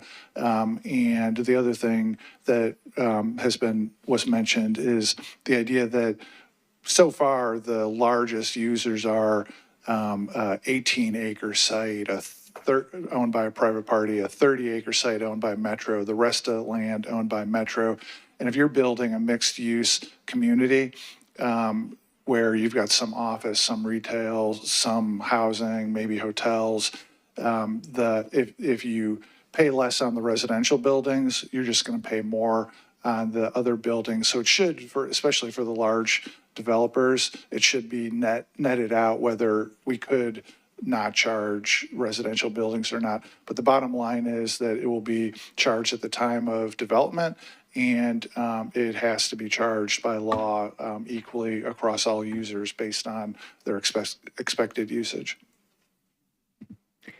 Okay. All right. Seeing no additional discussion on this, properly moved and seconded earlier? Yes. Okay. Getting tired, y'all, when you push up on 10 o'clock. Okay. All in favor, please say aye. Any voting no? Any abstaining? Okay. We have, you have passed that bill on second reading. Okay, we have now disposed of all our second reading ordinances, and we are moving to third and final reading. We are almost home, members. Okay. Agenda item 95, BL Ordinance 2023-2, sponsors Porterfield, Evans, Swara, Gadd, and Gamble. This is a third reading item, but I do understand there is a proposed amendment. And so with that, I guess, will I go to you first, Ms. Porterfield, to acknowledge Ms. Johnston on her amendment? Okay. Ms. Johnston, you are recognized on your amendment, please. Thank you, Vice Mayor. I need to suspend the rules, please. Okay, so on a third reading item, it's necessarily to suspend the rules to get on an amendment. So I don't believe, though, this has to go to, okay, sorry, yep, caption. So let me do that, Ms. Johnston, and in that way, then I think it would be helpful for you to explain your amendment before we ask the body regarding the suspension of the rules, because I know a lot of good work has gone into this, and a lot of folks has waited really late for this vote. So my apologies. The caption that should have been read is an ordinance approving an agreement between the Community Foundation of Middle Tennessee, United Way of Greater Nashville, and the Metropolitan Government of Nashville and Davidson County by and through the Office of Emergency Management to support disaster recovery efforts. As it relates to the rules suspension that is requested, if you would like to just speak to why that is necessary, please, Ms. Johnson. So it's an amendment on third reading, so we have to suspend the rules in order to get this on the floor. The amendment is a new MOU that was put together by all three of the participants. And so I would hope that no one would object so that we can discuss this. Ms. Johnston has moved to suspend the rules, and that has been seconded. She's explained the nature of that to you. Is there any objection to the suspension of the rules? Okay. Seeing none, the rules are suspended. So, Ms. Johnson, now you are on your amendment. Thank you so much. And first, I want to thank the body for indulging me in this deferral so that we could properly look at and review the audit for Community Foundation and the previous disasters that we had dealt with, and to, from that lens, look at the MOU that we had previously, or that I guess that is still on the table at this moment. After looking at the audit and after speaking to everyone involved, especially Mr. Cato of Community Foundation, we felt that he actually made this suggestion that that they not actually do the distribution. So in the MOU, there's several things that have changed. There's more reporting, more accountability, obviously, and as far as roles of collecting funds, CFMT will continue to collect funds. United Way will also collect funds because each of them has different pools of people that people feel comfortable with. So once that money is collected from CFMT, it will be transferred over to United Way. There will be someone from CFMT on the committee with United Way and others to help decide who is granted funds in order to assist in disaster relief in the various ways. And the other major change was we put in a function, a defined function for the activation of this model, of this MOU. So it is, it's kind of hectic, as you know, when a tornado hits or a flood hits. And so initially that will probably come as a text message or an email or a phone call. But within a certain time period, it will be memorialized in something written, probably an email that several people see, so that you know exactly who activated, when they activated it, and how. And so we felt like, all of us, in fact, felt like this was the best way to move forward to serve our citizens in these great times of need, where we are capitalizing on each other's strengths and staying away from our weaknesses, and staying in our lanes and really coming out with a much better MOU. So I'm happy with it. I've been involved in it for a really long time. We're actually all, they are actually, sorry, I'm distracted by this. They are already operating underneath it. So that's how much confidence that all three of these organizations have in it. So I hope that you have had a chance to review it. It was sent to you well over a week ago, not only the MOU, but the different letters of approval from the administration, from OEM, from CFMT, and from United Way. So I hope that you will support this and know that a lot of work went into it, a lot of collaboration. It was great teamwork, wonderful outcome. Please support it. Thank you. Okay, thank you, Ms. Johnson. Right on time. Members, to make sure that we are in proper order and we do the sequence appropriately, Ms. Porterfield, would you please move the bill? And then I'll come back right to you, Ms. Johnson, so please remain standing. So, Ms. Porterfield, we don't need committee reports because we already got those last time. If you would please move the bill. Okay, it's properly moved and properly seconded. This is a friendly amendment that Ms. Porterfield has spoken to. And so Ms. Johnson has also spoken to this amendment. And so now we are back to you, Ms. Johnson, for a motion for your amendment, please. Move approval of the amendment. Okay. All in favor of Ms. Johnson's amendment, please say aye. God, okay. All right, y'all, I apologize. We need to have discussion on the amendment, so my apologies. So we've got an amendment that has been described by the sponsor of the amendment. We have suspended the rules to put the amendment on. We have moved the bill. Is there any discussion or questions on the amendment, Ms. Johnson's amendments? Okay, seeing none. Now, all in favor of the amendment, please say aye. Any voting no? Any abstaining? Okay, the amendment of Ms. Johnson is adopted to the bill. And now, Ms. Porterfield, we are back to you on the bill as amended. I would like to move the bill as amended, please. Okay, properly moved, properly seconded. Any discussion on the bill as amended? Oh, you kid. Okay. Any discussion? Okay, seeing none, all in favor of BL 2023-2 on third and final reading as amended, please say aye. Any voting no? Any abstaining? Okay, you have adopted this bill.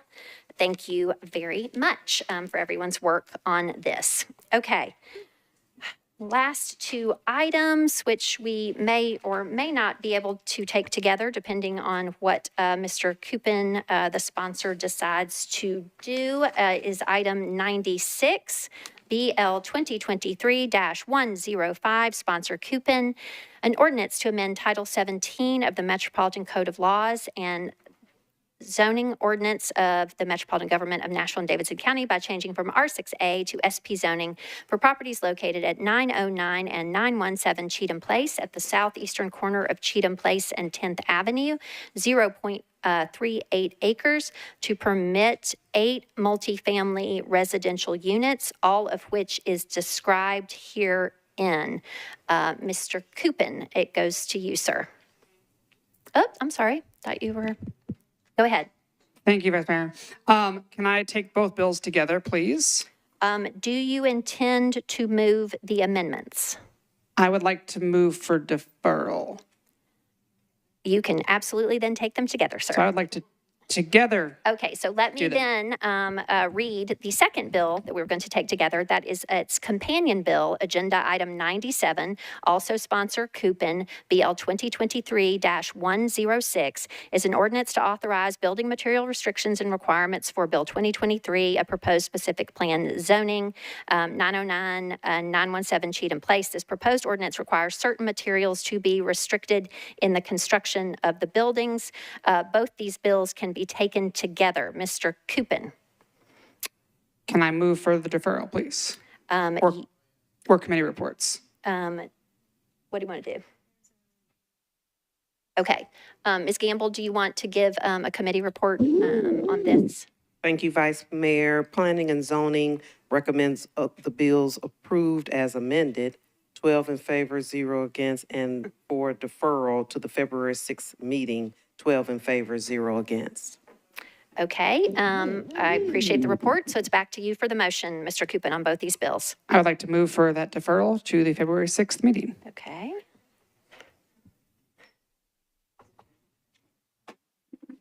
All right, properly moved, properly seconded. All in favor of a deferral to February 6th on BL 2023-105 and 106. What? Nope. Any discussion? Any discussion? Any questions about that one meeting deferral? Anyone? Anyone? No, thank you. Okay. All in favor of the one meeting or the meeting to deferral to February 6th, please say aye. Any voting no? Any abstaining? Okay. That meeting or that bill is deferred. There are no other items on our agenda, and with that, I will take a motion to adjourn. All right, we are adjourned.